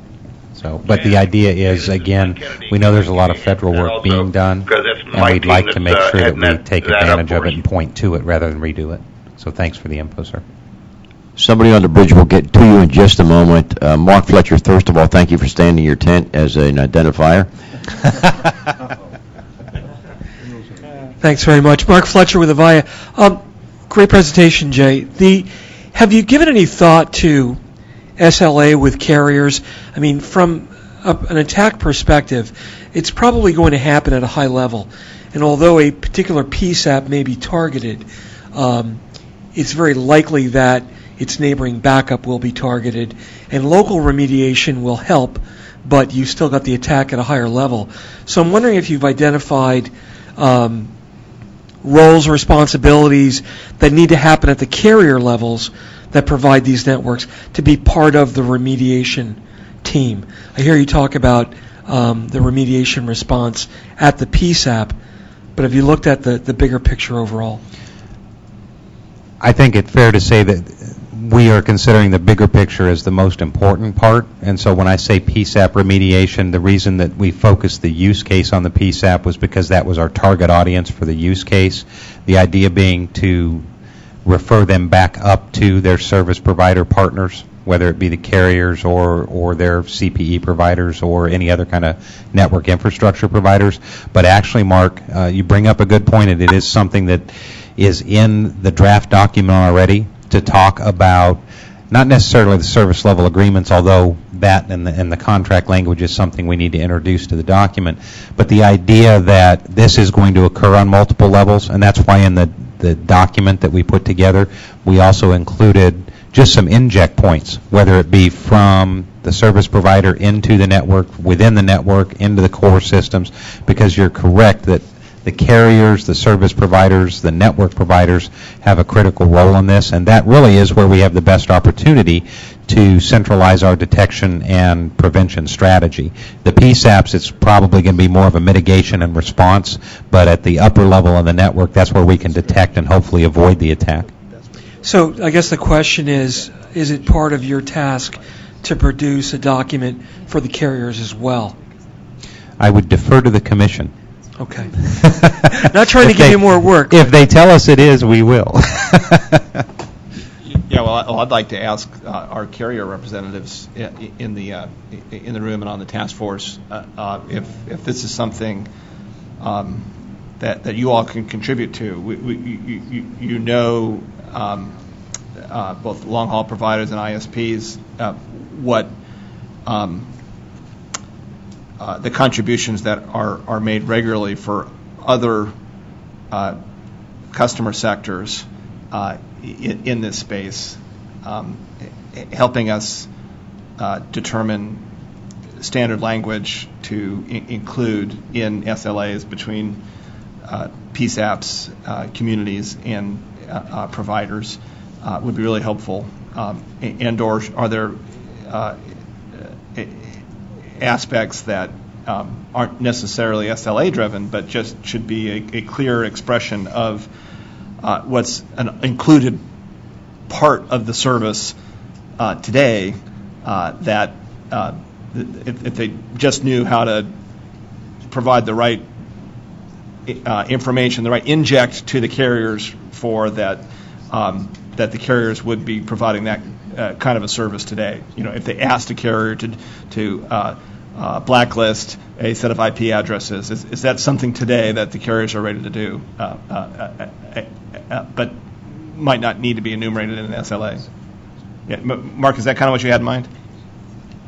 Yeah, absolutely. I think that's key because, like you said, that's at the high level. That's where we need to have that response. So I think we need to provide them with some guidance as well. Yeah, and at the, I don't want to put you in the spot, but you're the one carrier that I'm looking for in the row there. No, I'm glad to address it. I think the key that I heard is, roles and responsibilities.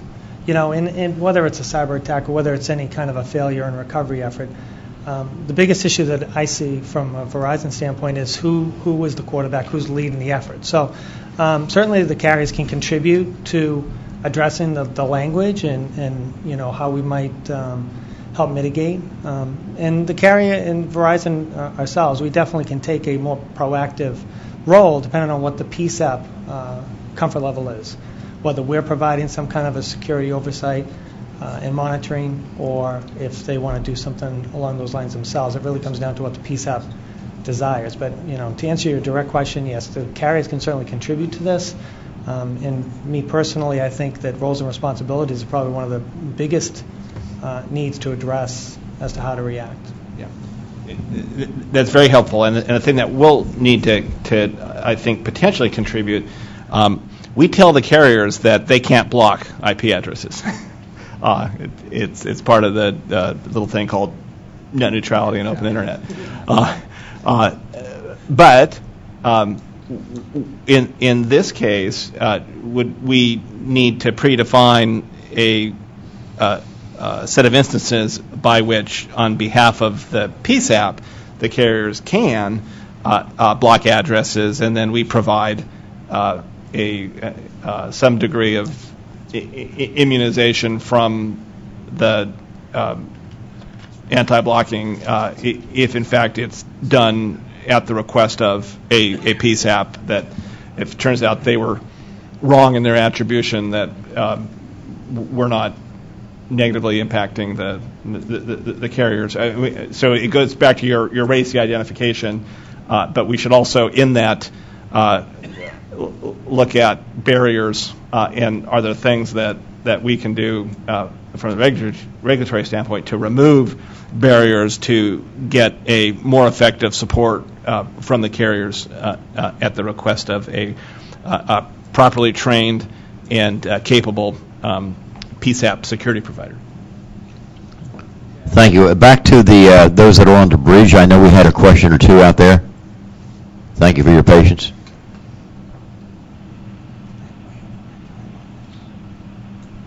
Hearing none, back to the table.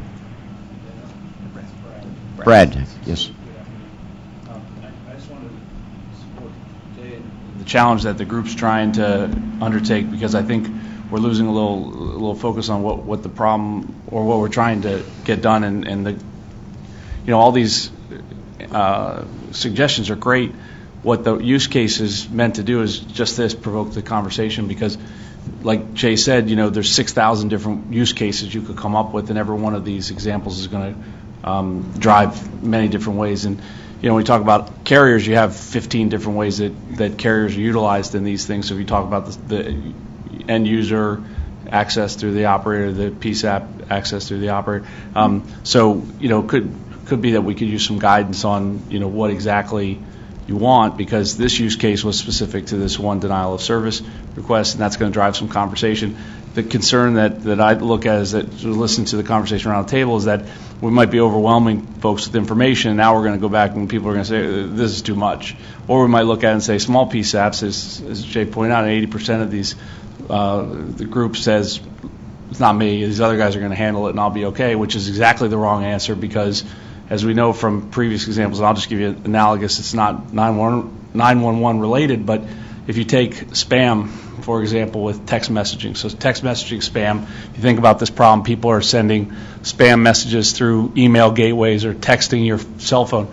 The large operators and the international operators, so globally, they started putting in filters, and it blocked all the problem in the big operators. And all of a sudden, these spammers, quite sophisticatedly, started dropping down a level to the second tier of operators, or then they start blocking, then they go down to third tier. So this only inoculates these guys for a little bit, and then they start finding their way down. So, I just want to be mindful of what what we're throwing at these guys, because it could be creating a bigger problem. So. Yeah, but I think that's a great point, and to respond to the scoping piece, I don't think that that this task force working specific SLA language or even at this point specific contract language, but identifying those as follow-on activities that may be more appropriate, and then as you said, the use cases are intended to illustrate things like information flows and roles and responsibilities in general, not to solve 6 use cases and think we've somehow made a dent in the overall range of thousands of potential attack vectors. It's really, I think, to get enough of representative use cases where we can put the primary effort on roles, responsibilities, information flows, who gets contacted, and work on relationships, not to fix the specific use case. That makes sense. And I'd like to go back for a moment to the comments that I think Lori made initially and then Phil followed on with, having to do with contract language and cost. As I listen to this dialogue and as a typical PSAP director, I'm beginning to wonder, do I need to look in the future to having a cybersecurity officer, a risk management officer, if you will? Clearly my government has one for the broader, corporate network, but just I think another food for thought that would be helpful to include in the documents that eventually flow from the task force as a whole. And Steve, actually, as part of what was done by NICE, there are some job classifications, and they include some of those different levels, and we're going to try to relate those to the PSAP, and if we can't find a direct correlation, come up with something that does directly apply to PSAP's 911 authorities all the way up through the infrastructure. And even though the smaller PSAPs won't have the resources necessarily to have a cybersecurity officer, what they will hopefully be able to do is at least recognize when something occurs and know who that cyber officer is at the regional or state level or with their carriers or all of the above, so that they make that call to that individual. But that is an area of specialty that is already recognized within many practices, and I think it would be short-sighted for us not to think that especially larger organizations are going to have the equivalent of security officers, cybersecurity officers, either in or in addition to the work that's already being done by IT and by CAD administrators and by GIS folks, because all of those are going to touch the cyber realm. Because this has been such an engaging discussion here, we're a little bit off track when it comes to time. We still have 2 work groups to present, and we're up against our break time. I'm going to suggest that we break now as opposed to technically at 2:50 and come back promptly in 10 minutes. And thank you very much, David, for your patience as you're in the wing there, and Philip as well as you. So let's break now and be sure to mark our clock and be back here exactly at 2:07. Thanks, there, Steve. Ice cream 30. Touche. Doesn't he owe me? Yeah. Okay, I'm going to be quiet. By the way, Lori, I reread this thing in the last week, your report, December 2015. Yes, Steve, actually, they just said something to me about closing. Well, thank you so much for your promptness. And again, to David and to Phil, thank you for your patience. We are a little bit over, as we said, but it was very, very engaging and very informative. And to Jay and all the people on your work group, thank you for a great presentation and all that went into that as well. Our next presenter is David, and David is going to speak on behalf of work group number 2. And I'll turn it over to you again with my appreciation for your patience, David Hall. Thank you, Steve. It's a pleasure to be here. And after Jay's presentation, I know that anything that we design on architecture side is going to be under attack. So, I'm like, what am I doing here? Yeah, exactly. So, But I think that was a great presentation. We appreciate it, and I'll second what Jay said in terms of us working very closely together, because I think that we need to protect whatever it is that is out there from an architectural point of view. So on behalf of the Working Group 2 members, and I didn't list them all, there's 33 members on this working group. It's a sizable working group, but the expertise, the professionalism among the working group members is outstanding. And appreciate all of their input that went into what ended up being this presentation here today. So thanks for the opportunity, Admiral, as well. And Steve, your leadership you've been on the phone on almost every call, and we appreciate the guidance that you've given as well moving forward. So from a foundational point of view, when we talk about the task description, we as a working group have we started at one place and we're kind of at a different place, but we may get back to the place that we started from looking forward. So we're going to give you the high-level overview here of where we are. Foundational task description, Next Gen is the potential to improve PSAP effectiveness by a number of different points, offering more flexibility, greater reliability, and in call routing than the legacy network allowed currently. It improves PSAP situational awareness and response. We think those are critical factors. And it links PSAPs to state or regional ESI nets that support improved interconnection and the consolidation of operations. And we say consolidation of operations. There was a lot of discussion on that. That's not necessarily to mean consolidation of PSAPs. We're talking about improving sharing of infrastructure and equipment, not necessarily physically. There was a large discussion in the group about physical versus virtual sharing and PSAPs and development. But we think that the large number and the diverse legacy architecture of PSAPs in the U.S. Has the potential to increase the cost and duration of the transition to next generation 911 as well. So the original objectives that were provided us by the Commission as Working Group 2 was the first was to develop recommendations on how PSAPs can improve 911 functionality and cost effectiveness, because we know that cost of operating PSAPs has gone up tremendously, and if we don't do cost containment and or cost effectiveness things by maintaining quality of service, we know that that's problematic. We know the Working Group 3 is working on the cost piece to this. So we can do that through consolidated 911 network architecture design and operations. And then the second objective that was provided us was to develop recommendations as appropriate for optimal next-gen network system and network configurations. And the broad range, and this is where we'll talk about as we move forward. What were given as examples in the original objectives for us were the large, the urban, and or the rural PSAPs. What the working group did ultimately was combine 1 and 2 together as a combined objective moving forward. And then the third, which was actually our second, was developed projected cost and transition periods associated with optimized configuration that ensured both improving access to next generation 911 for people with disabilities. We think that's a key and a critical piece that we will be looking at as well. And then the fourth was to update the previous best practices for legacy PSAPs identified by CISRIC to address the specific requirements that PSAPs will face in the NG environment. The working group met 9 times over the last 2 months by conference call. And the times, they may have started at 4 o'clock, but in many cases went beyond the 5 p.m. Indicator that we have here. And they were supplemented by subgroup conference calls between working group calls that we've been having essentially every Thursday.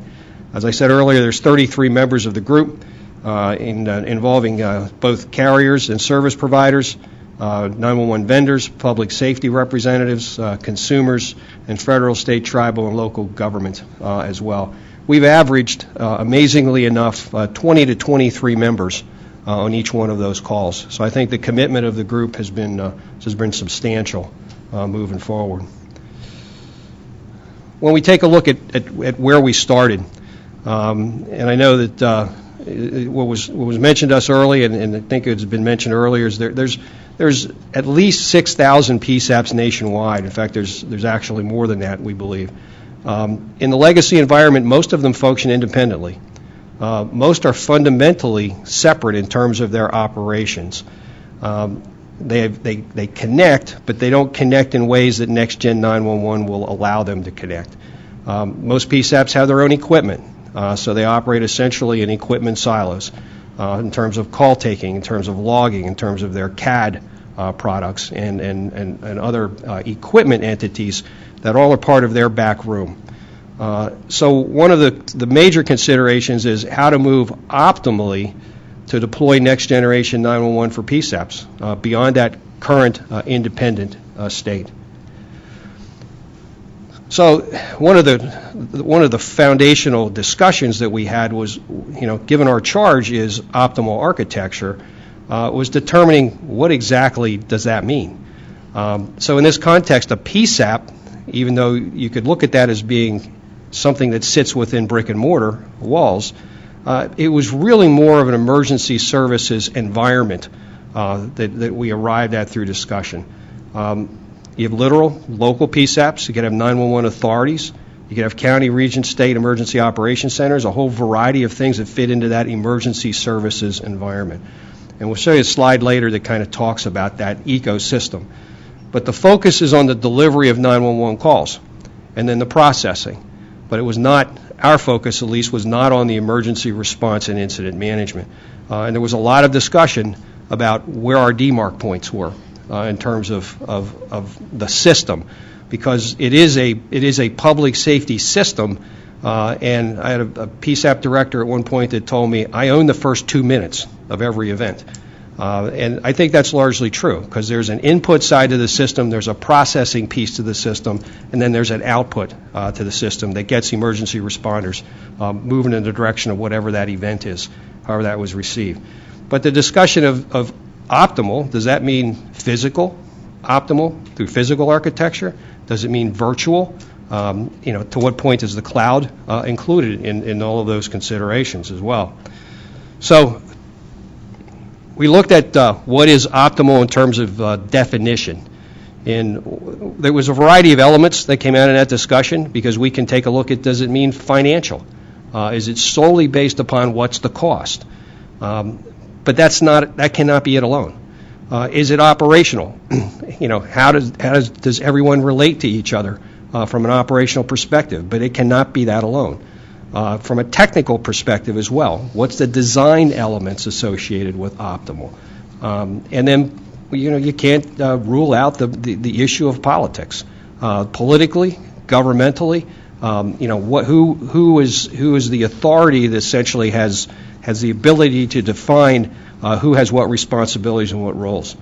So the focus of group discussion became how all of these components essentially can be factored into the concept of optimal to varying degrees. Where does all of the balance lie with all of that? A menu of optimal approaches may ultimately developed by the working group with a variety of configurations, factors, and circumstances, because that's really the general direction of conversation, and that is, what would be the configuration, and are there multiple configuration options that could come out of an optimal design? The answer to that was we believe so, and that's kind of the direction that we're moving forward. So that being the case, what are some factors that define optimal PSAP architecture? Well, it could be the cost, certainly. It could be the physical versus the virtual configuration that I mentioned earlier.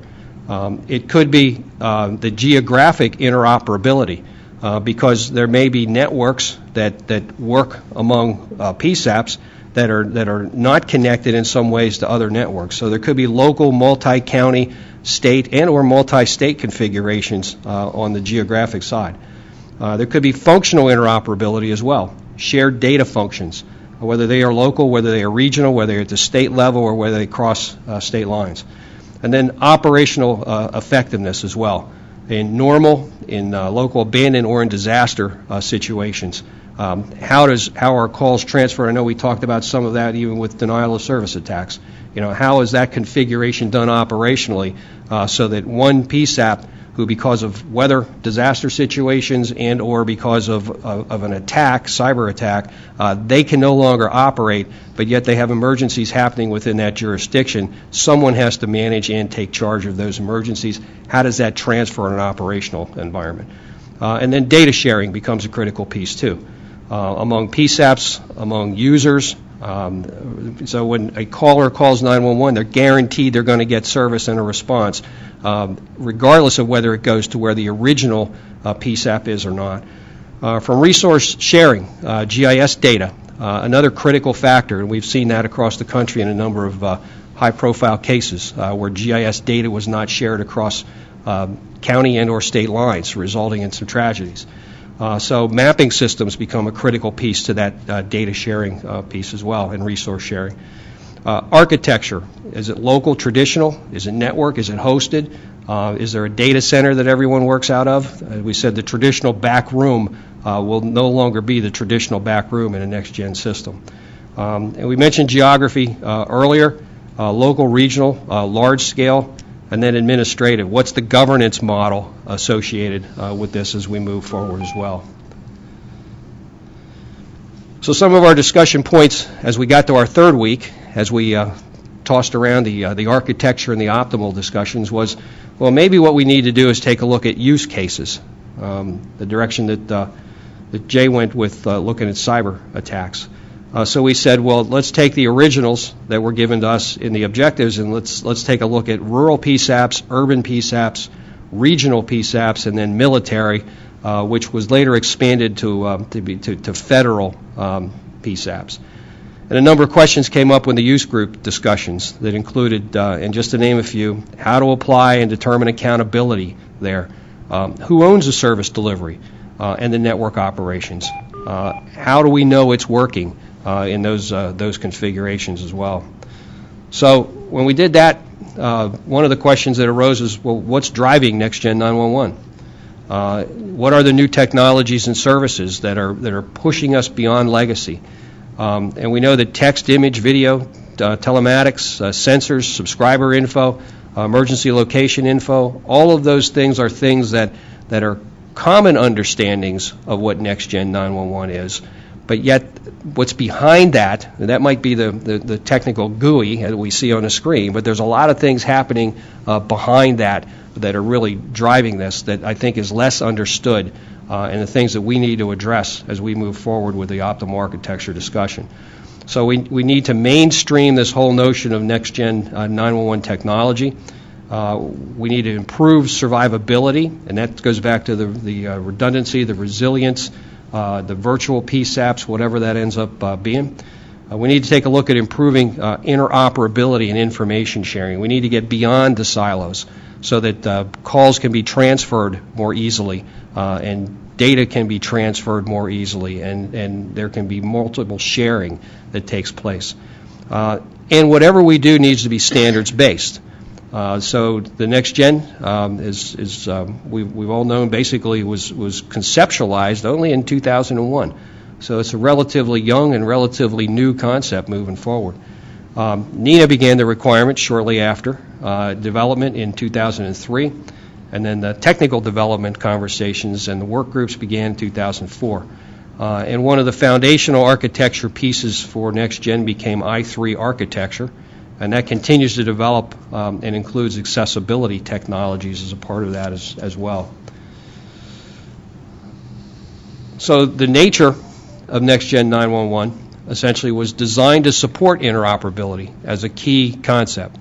It was designed with open standards. It was designed for and enables open competition as well. And it enables a transition to competitive service providers environments. It necessitates some regulatory and legislative change, however, because the regulatory and the legislative pieces are couched essentially currently in a legacy mindset. So this new paradigm of Next-Gen 911 needs some changes to create a new paradigm in those two areas as well. So a 911 calling service and system that performs a number of functions before, during, and after the 911 call, for example. And then the whole ESI transport system which is a managed IP network, not synonymous with Next Gen 911, and I think that is sometimes a confusing point, because you look at Next Gen 911, everybody says, well, Next Gen 911 is an ESI net. It's not solely an ESI net. The ESI net transports the component pieces, and we'll see that as we take a look here. So we took a look at the Next Gen 911 ecosystem, essentially, and that involved the legacy, the TDM networks. The communication service providers are a component of that, and this is not intended to make connections anywhere. It's just to show component pieces of the ecosystem. You have your current E911 ALI databases as a part of that current system, also connected to the legacy piece. You have communication service providers and their IP networks. You have your GIS systems. Your extended emergency networks as well, whether it be DHS or whether it be FEMA or the local town halls or the counties or whatever the entity is that's a part of that extended network. You have radio networks too, because they are utilized in order to send out to get responses and do command and control. And then you have the PSAP networks, from the call takers to the dispatchers to the displays to the logging and reporting and to the CADs. But in a Next-Gen 911 ecosystem, you also have this ESI net that everything rides on, and that it is on that ESI net are the Next-Gen 911 core services. Things like the GIS system, the location information server, the ECRFs, the LVFs, without getting into all the acronyms. All of those component pieces basically become part of that core, and they have to be addressed on any Next-Gen 911 capable from Next-Gen 911 PSAP. But the question is how? Not every PSAP will have or be a Next-Gen 911 core. The cost of that would be astronomical. So what we need to do is develop what is, again, the optimal architecture for how core services are applied and how we connect to those cores. So really what we tried to do in this development of the use cases originally was to say, well, how does that apply? What are optimizing costs, both tangible and intangible costs, things that we don't know now necessarily. How are we assisting with effective emergency response services? Because, getting that call as an input, processing it in some manner, and then getting it out so that we get the right response asset to the scene as quickly as possible is all about quality of service. Practically, both regionally and culturally for 911 authorities also. And consistent with the optimal factors becomes a critical piece as well. So the end product defines the options and the considerations. PSAPs, public safety authorities, organized into groups to create ESI nets, establish interoperability between ESI nets. That becomes a critical piece as well. And then what are the options for configurations of ESI nets and the Next-Gen 911 core services, central systems and PSAPs. They serve as the overlays for planning and allowing for functional interoperability. So the use cases that, going back to the original objectives that emerged, was we took the large, urban, and rural, which was part of Objective 2, and we said, well, let's translate that into restructuring things like urban metropolitan, regional, rural, the military, again, changed to federal. And the first use case report out, essentially, was from the regional use case group. And they did an outstanding job in their discussion, but more questions arose than answers when that first started. Because the question first off the bat was, how do you define regional? So the regional working group, looking inside of their own discussion, was, well, what does that mean? Is regional cover a geographic area? Is regional a single PSAP that covers that geographic area? Is it multiple PSAPs within that region that go back to a core service and they are hosted environments? So what is optimal when it comes to even a regional concept? Can multiple hosts be present within a region?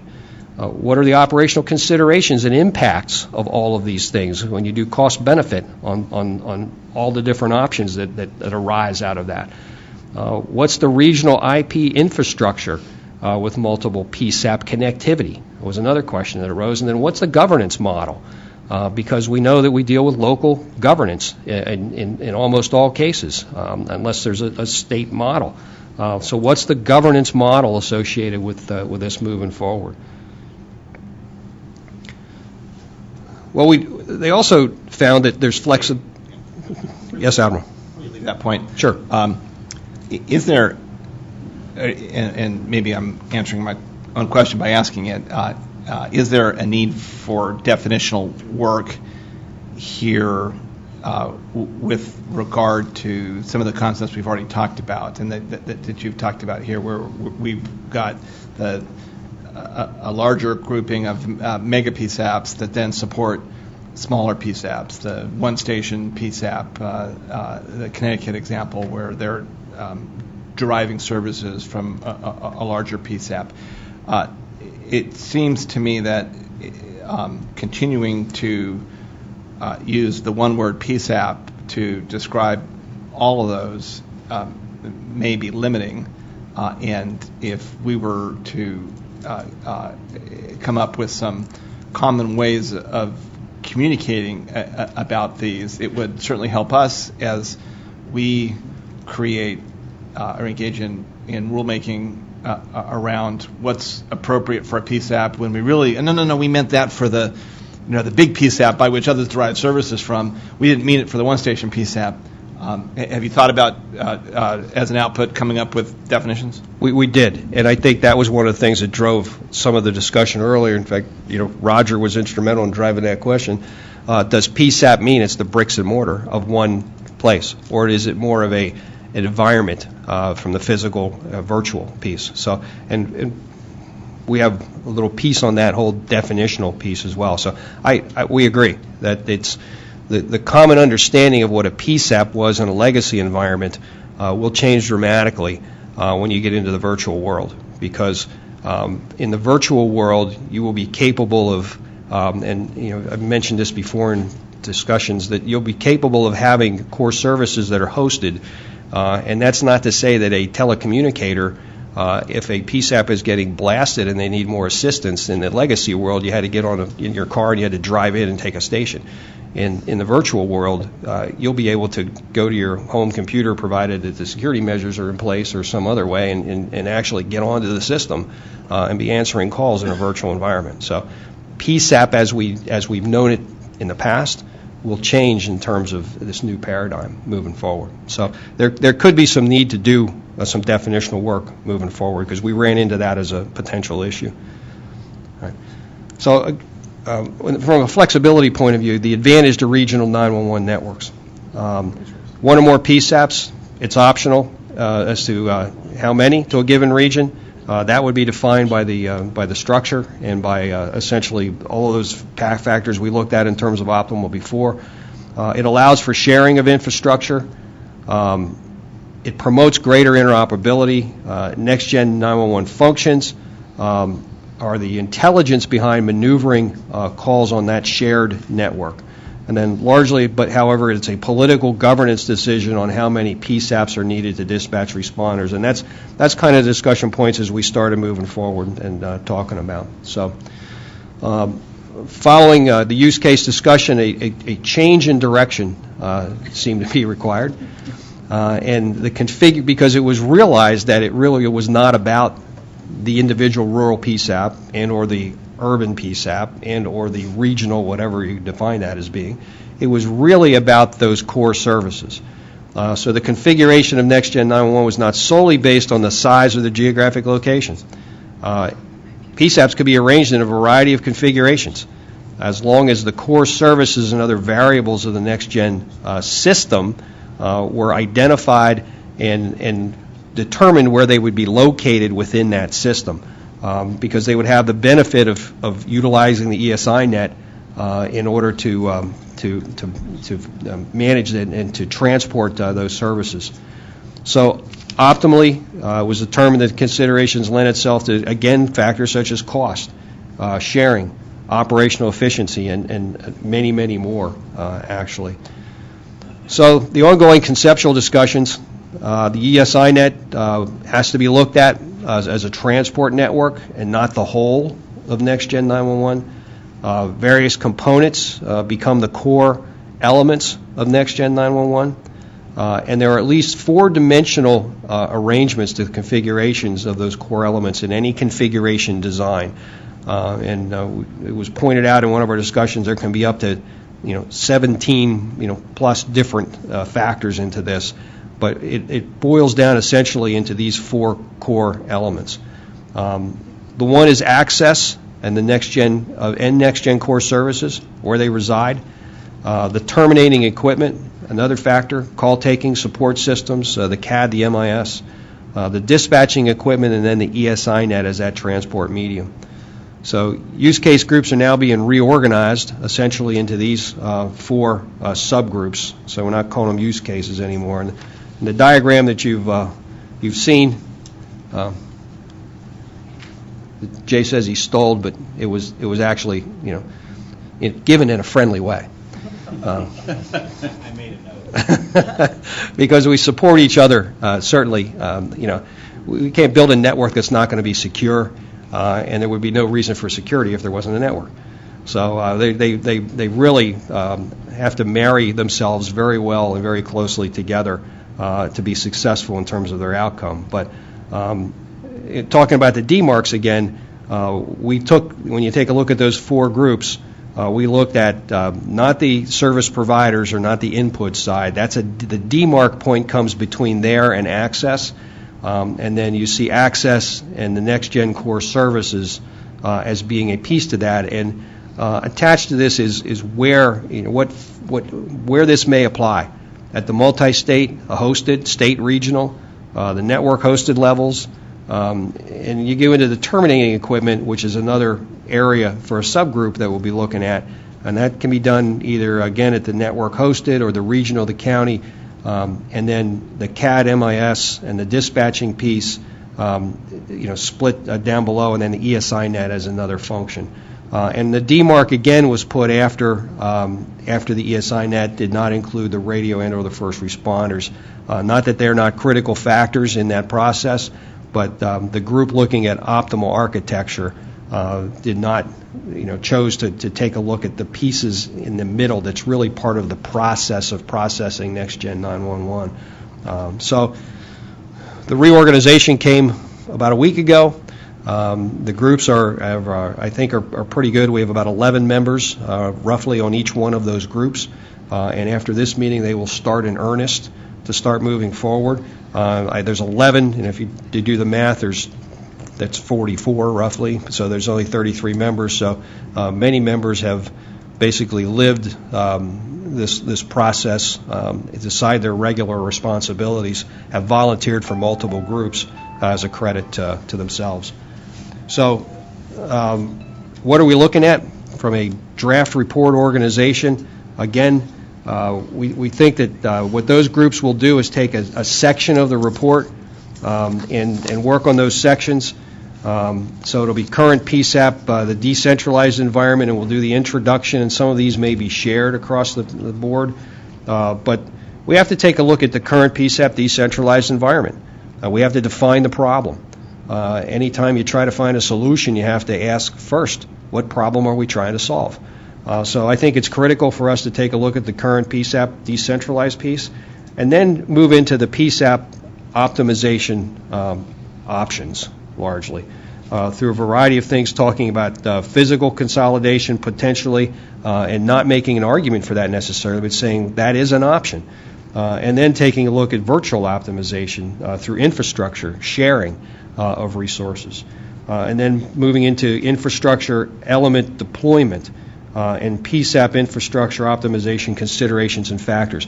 Because, and I think as was laid out by Steve, and I know the Admiral supports this as well, is our target audience has to be those individuals who have to make a decision because they have limited funding and they have to create the best opportunities for success that they're going to have from a quality of service perspective. And in order to do that, they're going to have the information that says, if they're sitting there going like, I don't know which way to go here, I don't have a roadmap. It's defining that roadmap for those decision makers and educating to a certain extent about what is core services. What does that mean? What does it mean that the ESI net is not really the whole part and parcel of next gen? How do I get to those things like video and text messaging and how does all of that fit into this whole big picture? So I think that becomes the critical part, laying out what our assumptions are, laying out an optimization decision matrix for them to assist them in making those critical path decisions, laying out what definitions are, and then ultimately, as an addendum, building a next-gen plan decision template so that if I'm sitting there as someone who has to decide committing resources, whether it's a regional authority or whether it's a state authority or whether it is a local PSAP director who's talking to other PSAP directors around them and talking about creating a regional environment to save costs for all of them, what decisions do I have to make? What information do I have to have? And what become the path to the future, the roadmap to the future? And I think that's where we've come. I think that we will get back to the original question in terms of regional rural, because the question was not up front, should I be regional, should I be rural? The question up front really was, how do I connect to next-gen services, core services? And then, as a result, how do I take the rurals and how do the rurals come together for sharing of data, sharing of information, sharing of infrastructure, and how does that present itself moving forward for decision makers that then have to fund that? And that's where we get back to what's the architecture, what's optimal, and how do we defend that from cyber attacks as well. So I think that's where we are currently.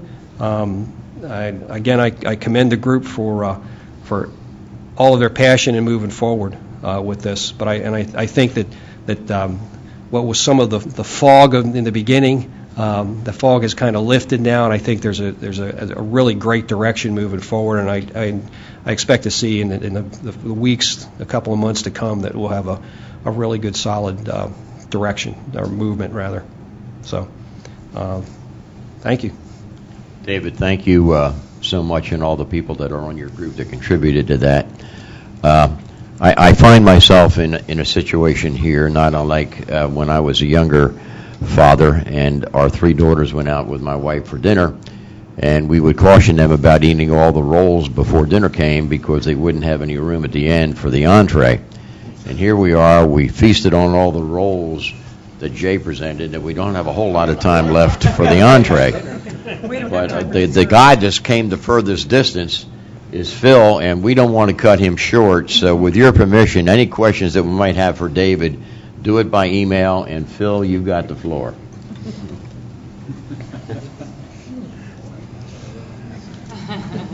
Well, thank you.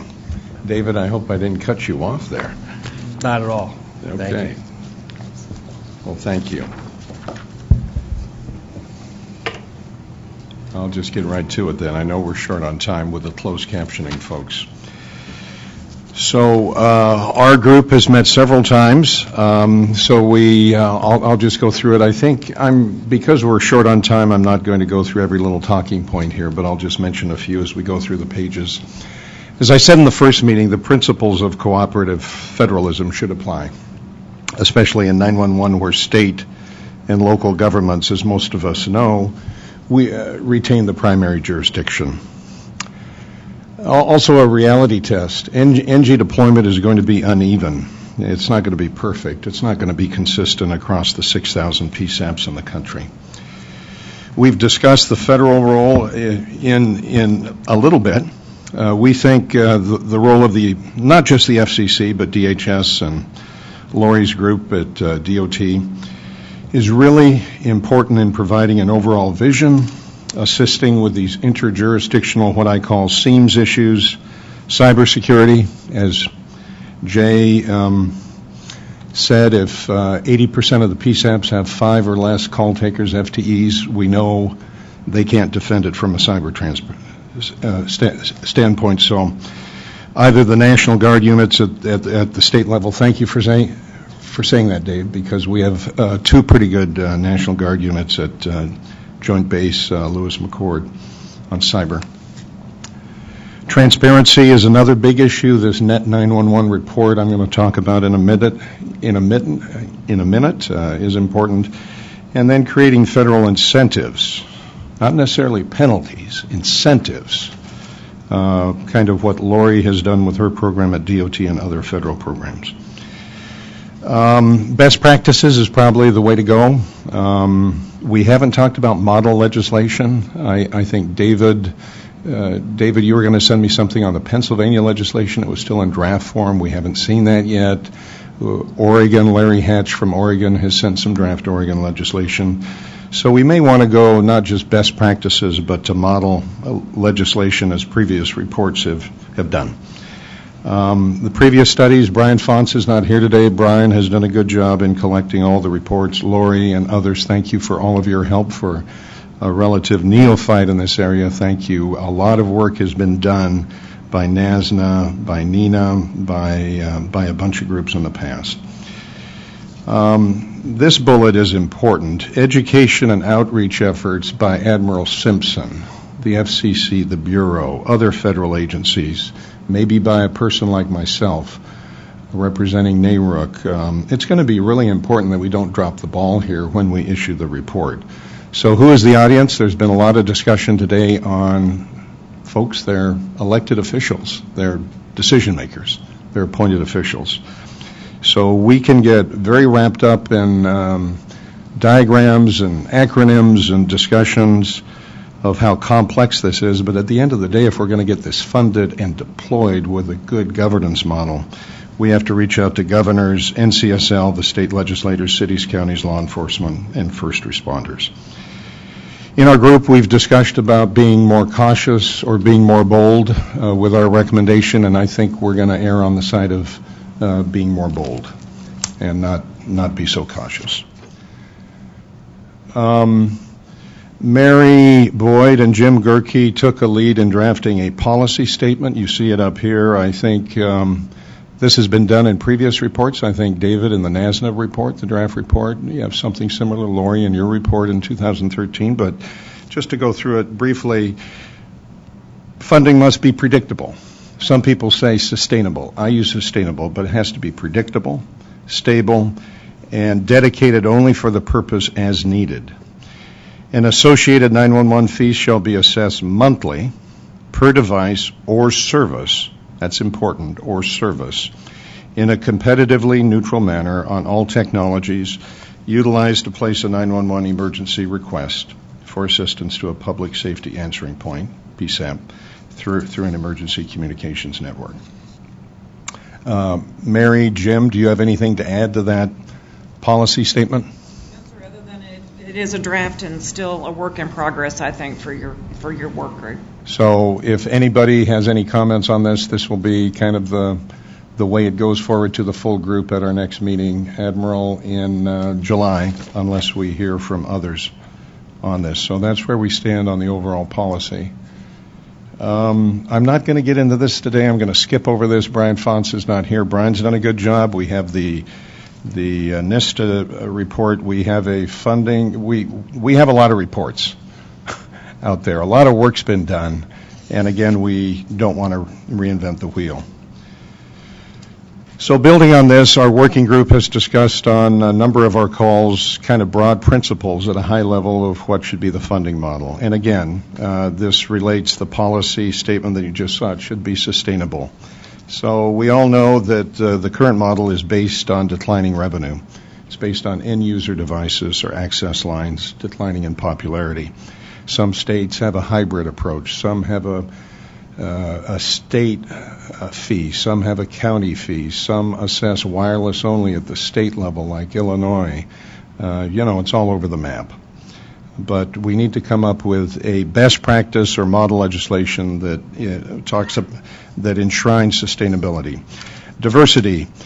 Quite a few of the people have said we don't want to rely just on one fee or one source. It's good to have a little diversity in the system because elected officials sometimes do silly things, and they will divert funding or they will change something that is not consistent with the long-term plan of the PSAP. So there's some support for a diverse funding approach rather than just one fee. A lot of talk about long-term focus. We all know that PSAPs, statewide authorities, the PSAPs have to plan 5, 10, 15 years out. So the fee model should reflect this. Recognizing, again, that elected officials or the decision makers may change things during that period of time. Transparency, we'll get into this a little bit, but with the Net 911 report. But the Net 911 report of the FCC is not the only thing. Counties, states, we all need to be more transparent as we go forward because we need to convince those decision makers that we're making good decisions. Technology neutral, we've talked about that, and then forward looking.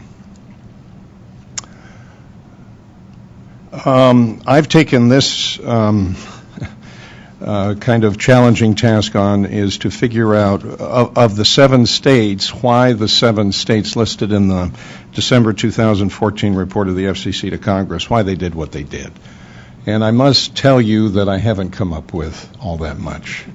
And this is, again, just like the funding sources, the state legislative situations of the budget, the statutory provisions, how they make their decisions.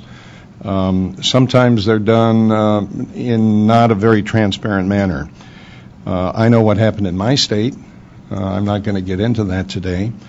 But, each state has different laws and rules, and it's very difficult to give a consistent, rational explanation of why they did what they did. So I think, and I think most members on my working group, I haven't heard much pushback on this, agree that the focus on diversion, we all know it. Those of you, I've seen it in every report I've reviewed for the past 20 years. It's there. We all know it happens. But focusing on these issues is probably not going to be that constructive. We should be focusing on other things. It's kind of like the word PSAP consolidation. When you say that right out front to a state or a county decision maker, it's not a useful way to start a discussion. And again, states have to balance their budgets. The federal government does not. The federal government can print money through deficit financing. It's important to remember that. States don't have currency. The feds do. So each of these state legislatures and governments, especially after the worst recession we had since the 1930s, have to balance their budgets. So I think we have to have a little bit of patience or understanding of what that is while recognizing it's not a good practice for the 911 community. But again, if I will continue to delve into the reasons why these funds are diverted, and I will that will be listed in the report, of course.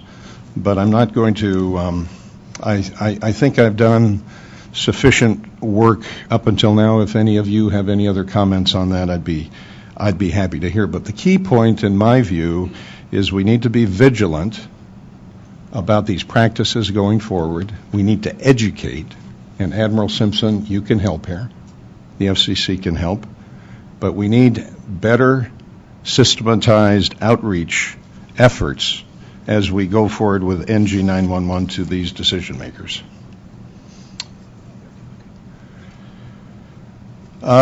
We've had some discussion along the lines of...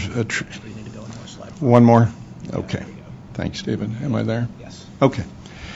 So we've discussed the Net 911 report of the FCC, which is required by Congress. And again, we all agree on the working group that transparency is an important goal.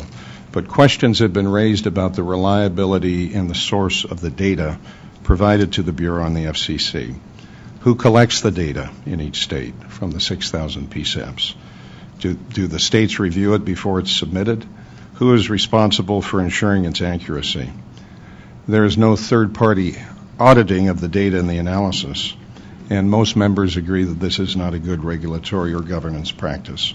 So we haven't finalized this recommendation yet, but one preliminary thought is that the FCC, the Bureau, should hire a third-party auditing firm familiar with the telecom industry to audit the data submitted. Another thought, this is more of a brainstorming thought, is the FCC should perhaps establish an advisory committee consisting of PUCs, maybe folks from NASNA, the PSAPs, and the Bureau staff to work through some of these issues. This is not a formal recommendation yet, but it's just a little bit of brainstorming, but perhaps we can come up with a better way of ensuring that this data is accurate before it goes to Congress. Jay, I'm going to have to talk to you a little bit more about this slide on training and capabilities because you're getting into it from the cyber perspective. And so, Admiral, I think we're going to have to integrate more on this, but there was some interest in our staff of hearing from Steve Souter and others about training and capability building because it costs money. Each state does it differently, and as we move to NG 911, the call takers and the people actually doing the work are going to have different skill sets. And of course, it has to be paid for. This training is going to have to be paid for. Now, what we found out is that, again, diversity. In certain states, it comes out of the general fund of the PSAP, out of the county budget. In the state of Oregon, for example, it comes out of the 911 fee. So it's all over the map. So we may want to, if we put cyber training in here as well, we're probably going to have to integrate our thinking a little bit. I frankly think it's probably, it's not so much in my silo, if you will, that I take this on, Admiral. It would probably be maybe in David's or Jay's, but in terms of the financial impact and how it's paid for out of a fee, if it's going to be paid for out of a general fund budget, I can tell you that state legislators will have an interest in seeing what the training is. If it's funded out of a county general fund budget, the county commissioners or the decision makers will want to know that. So there will be a financial impact to this. Yeah, and let me suggest in that regard that the template or the model that Jay is using to have an occupational specialties focus on this that is registered with NIST is, I think, could be really useful and extensible to the larger task that you described. I wouldn't want to necessarily expand Jay's remit, but maybe that's something that we can work with Steve on that would say, should we generate a similar effort to develop occupational specialties for the non-cyber roles that we know are evolving, and if we do that in a disciplined way, get them registered with NIST, then that will contribute to an ecosystem that produces 911 professionals and doesn't leave it all to the backs of local jurisdictions. And the only other, these bottom two bullet points is kind of where we landed, and we discussed this really during one conference call, is I think most members on our group think that striving for a national set of standards, kind of what I would call a common curriculum approach, is not a good idea. And we've seen how that has backfired with states and certain elected officials in another area. But there was pretty strong endorsement of this idea that we need some uniform minimum standards for these training capabilities across all 50 states and all 6,000 PSAPs going forward. So, where have we landed on the funding model so far? As you know, NASNA has a draft paper out there in Lori's report or DOT's report in 2013. They discussed, I think you discussed what, Lori, maybe 15 models. NASNA discussed 20. So this is still a work in progress. We have not landed yet on any specific funding model. We haven't had chance yet to talk with Jay's group, with David's group, on the budget impacts of their thinking, both in architecture and cyber. I think we need a deeper dive on some of the work the Bureau's done in their 2011 report that talked about PSAP consolidation of like 35% and then hosted versus dedicated solutions. There were a lot of assumptions in that report, and I briefly looked at that. So we need to dive deeper, and we only have 3 months to do it. So here's kind of where we've landed so far, I think. The NASNA draft report talks about 5 priority funding models, and I'll just walk through them quickly. We've discussed some of the pros and cons of each model, and remember, we're going to desire to be a little bit bold here rather than cautious. So I think the highest priority right now is the current model expanded to an internet access fee, some sort of access, I would say, to bandwidth or broadband. I'm not going to get into definitional terms. I'm not going to get into the definition of BIAS, broadband internet access, in the Commission's recent order. But let's just call it, putting a fee on access to a broadband-capable network that carries the ESI net IP traffic. And we're calling this the Alabama model because Alabama, and Jason Jackson is not here today, but Alabama is pursuing this quite actively. The next one would be what I would call the current model with all of prepaid wireless in. I think there are still 10 to 15 states. We actually probably need to do a survey or do some kind of a survey to see how many states have not fixed the prepaid wireless problem or the challenge. As many of you know, it's been litigated in many states. There's been a lot of litigation and legislation. So there are still certain states that haven't resolved this, but most have. The next option would be some sort of state universal service fund assessment. This has been mentioned in a lot of reports, in the NASNA report and others. There are 20-plus states that have some sort of state-based universal service fund. It's usually based on telephony and not on broadband. Although for hybrid networks, like in my state of Washington, we don't distinguish between broadband and telephony. It's just if it's a communication network. And there's also a possible change in the federal USF, the Federal Universal Service Fee, through a recommendation of the joint board between states and the FCC that will be coming out this summer or fall. The next one might be a sales and use tax. 45 states have sales and use taxes, 5 don't. So obviously for those 5 states who don't have a sales and use tax, especially for things like prepaid wireless, it's been a challenge for prepaid wireless, but tacking something onto a sales and use tax with a dedicated fund, that's another idea. But I would say right now, I think the cons outweigh the pros on that one. And then the last one that we've spent a little bit of time talking about is some sort of state insurance fee. This has been mentioned in several of the reports. And Steve Souter gave us a history lesson, I think, on one of our calls, Steve, when you said that in the early days, there was some sort of fee on fire and property insurance premiums to fund fire departments and emergency responders. So the idea would be either on health insurance or some sort of insurance policies, some sort of a fee would be tacked on, recognizing that this is essential. It's a public good and important for public safety. So that's kind of where we've landed so far. Again, if any of the members want to chime in, please add to that. I know we've had pretty active members on our working group too, and a lot of good active discussion. So, Steve, back to you. Thank you very much, Phil, and again to those that were on your work group and contributed so much to what you just presented to us. We have 5 minutes until our official wrap-up time. I'm very cognizant of the fact that some of you have travel plans and commitments, so I don't want to take away from that. But at the same time, I don't want to dismiss so early as to not provide anybody that really has anything that they want to get before the whole body here today. So do we have anybody that really wants to make a comment about anything or ask a question about anything? Quick question for Dave and Phil.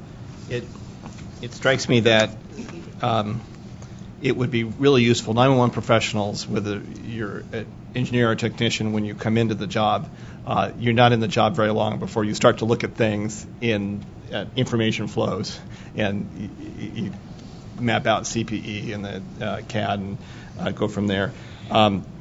that it would be useful, Dave, I think, if your group was to develop a view of the same topics that you're addressing, but through a jurisdictional mapping. So instead of just the local, regional, really, because you're creating this notion of shared services that would transcend and be above a single jurisdiction. And if you had a view that looked at what a single jurisdiction would do in one of your options, what would be a shared jurisdictional responsibility, what would be a state responsibility, and then a federal responsibility. I think that would be really helpful to then serve as a bridge with Phil's group that would then try to map resources into decisions that jurisdictions need to make. Does that make sense, Phil? I think it would. Yeah, I think what you're doing with your work. You started with one model, the large urban, the rural, and you've shifted to this more call dispatch CPE equipment. But all of that, I think, having a overlap. What you're talking about is laying on a jurisdictional matrix on top of that, and then trying to come up with some cost or budget information from that.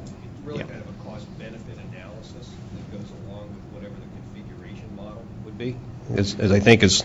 Yes, so that you can start to map that, well, right now CPE decisions are made at the lowest possible jurisdictional level. And some of the models that you're proposing, a CPE that would be a platform as a service within the cloud, would make sense to bring that up to a shared set of jurisdictions, as many council of governments are beginning to do, as they group many PSAPs together, supporting elements that are unique to a given PSAP, but then have that shared layer. And if you did that mapping in that jurisdictional lens, that would greatly facilitate the task that Phil gave me to communicate with governments about how to move forward. Touche. Yeah. Well, I think that was a shared task. There's a second piece in it, Dusty. It strikes me one of the things we really want to do is, and Phil, you outlined it, that at the end of the day, the authorities for much of 911 are primary with the states, and then in different states that have local elements there as well. Yet there are many states that have not put any kind of a coherent plan together with regard to next generation 911. It would be great, Phil, I think maybe within your group, if you were to develop some incentive options that we may be able to then present to DHS that would do things like, I'll just throw an example, link a SafeCom grant to, is there a NG 911 plan in place? And it could be as simple as that criteria. Has the state developed an NG 911 plan that request for SafeCom dollars is rationalized against? Admiral, it's a very good idea. As you may know, the SafeCom grant guidance presently is utilized by 19 of the 23 federal grant programs that have emergency communications as an allowable expense. So there is a significant influence on the SafeCom grant guidance, and expanded into the 911 community would be something that should be considered. But it's not just our grant program. Lori Flaherty is the chair of the grant focus group within the Emergency Communications Preparedness Center, and with the additional funding that she has received, the synergistic effect could be very significant. And I apologize for suggesting it was a DHS alone, and Lori has a significant leadership position there, and we are definitely benefiting from your participation here. Does that make sense, though, that concept where we'd be able to link, does the state have a plan, have they communicated that plan, to then the effective and efficient utilization of federal funds? We required a plan to be submitted in the last round of grants. It was a plan for the grant funding. It wasn't a state plan. But we're also tracking how many states have a plan in the data that we collect from the states and the database that we collect from the states.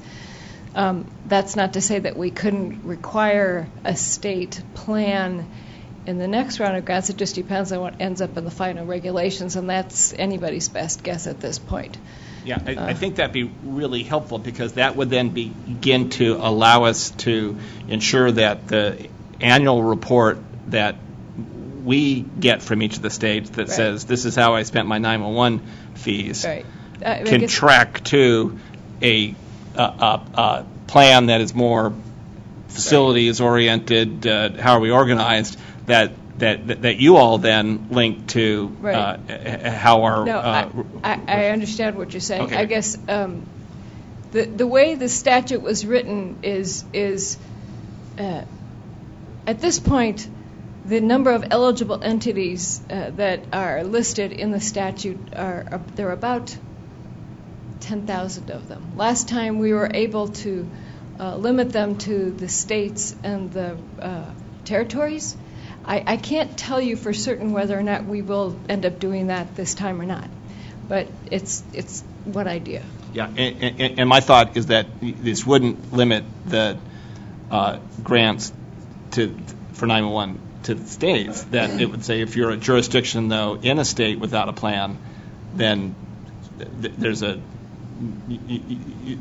it's a higher bar to get federal dollars, because there's no assurance that those dollars would be spent efficiently or optimally, and this group is really highlighting that in spades, that this needs to be thought of more than just a single jurisdiction. Yeah, and we've also worked in the past with NASNA on a model state plan, which I know that a lot of the states have used as a template in developing their own.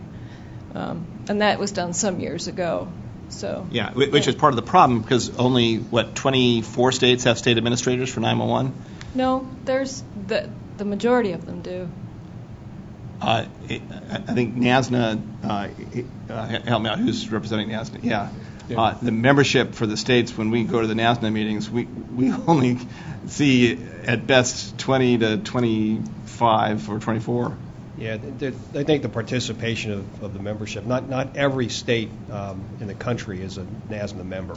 Mm-hmm. That does not mean that they don't have a state administrator. They just, for whatever reason, may not participate. So we're looking at Georgia and doing a deep dive now on Georgia.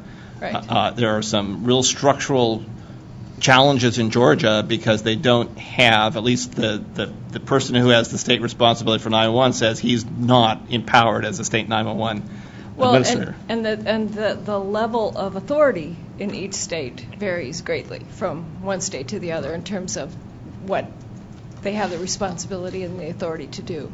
Okay. That varies a great deal as well. Yeah, thank you. We're a little over time, and what I would like to suggest is that we wrap it up, and personally and on behalf of the three work groups and all their members, Admiral, we've had a lot of conversations, and I don't know whether you're a hockey fan or not, but if we were a hockey game, we'd be at the end of the first period. So blow the horn, if you will, honk it. But we got 2 more periods and a lot more game to play, and I think we all come away from this meeting kind of having a deeper appreciation about what has gone on already, and give us really clear insight and direction about where we want to go in the next 2 periods. Yeah, I would agree entirely, and you can't live near D.C. and not be an Ovechkin fan. So on that note, for the camera. That's right. Thanks so much to all, and let me turn it over to Dana, who administratively will close this out. Yeah, thanks again, everyone, for joining us. And just a reminder, the next meeting will be Monday, July 27th, also in the afternoon, starting at 1 p.m. So we hope to see you guys there.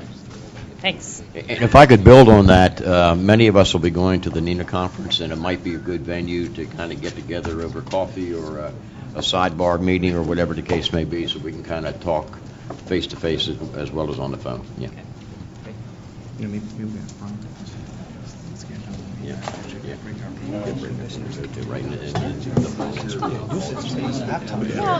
that's why I kept moving it, and then you saw it.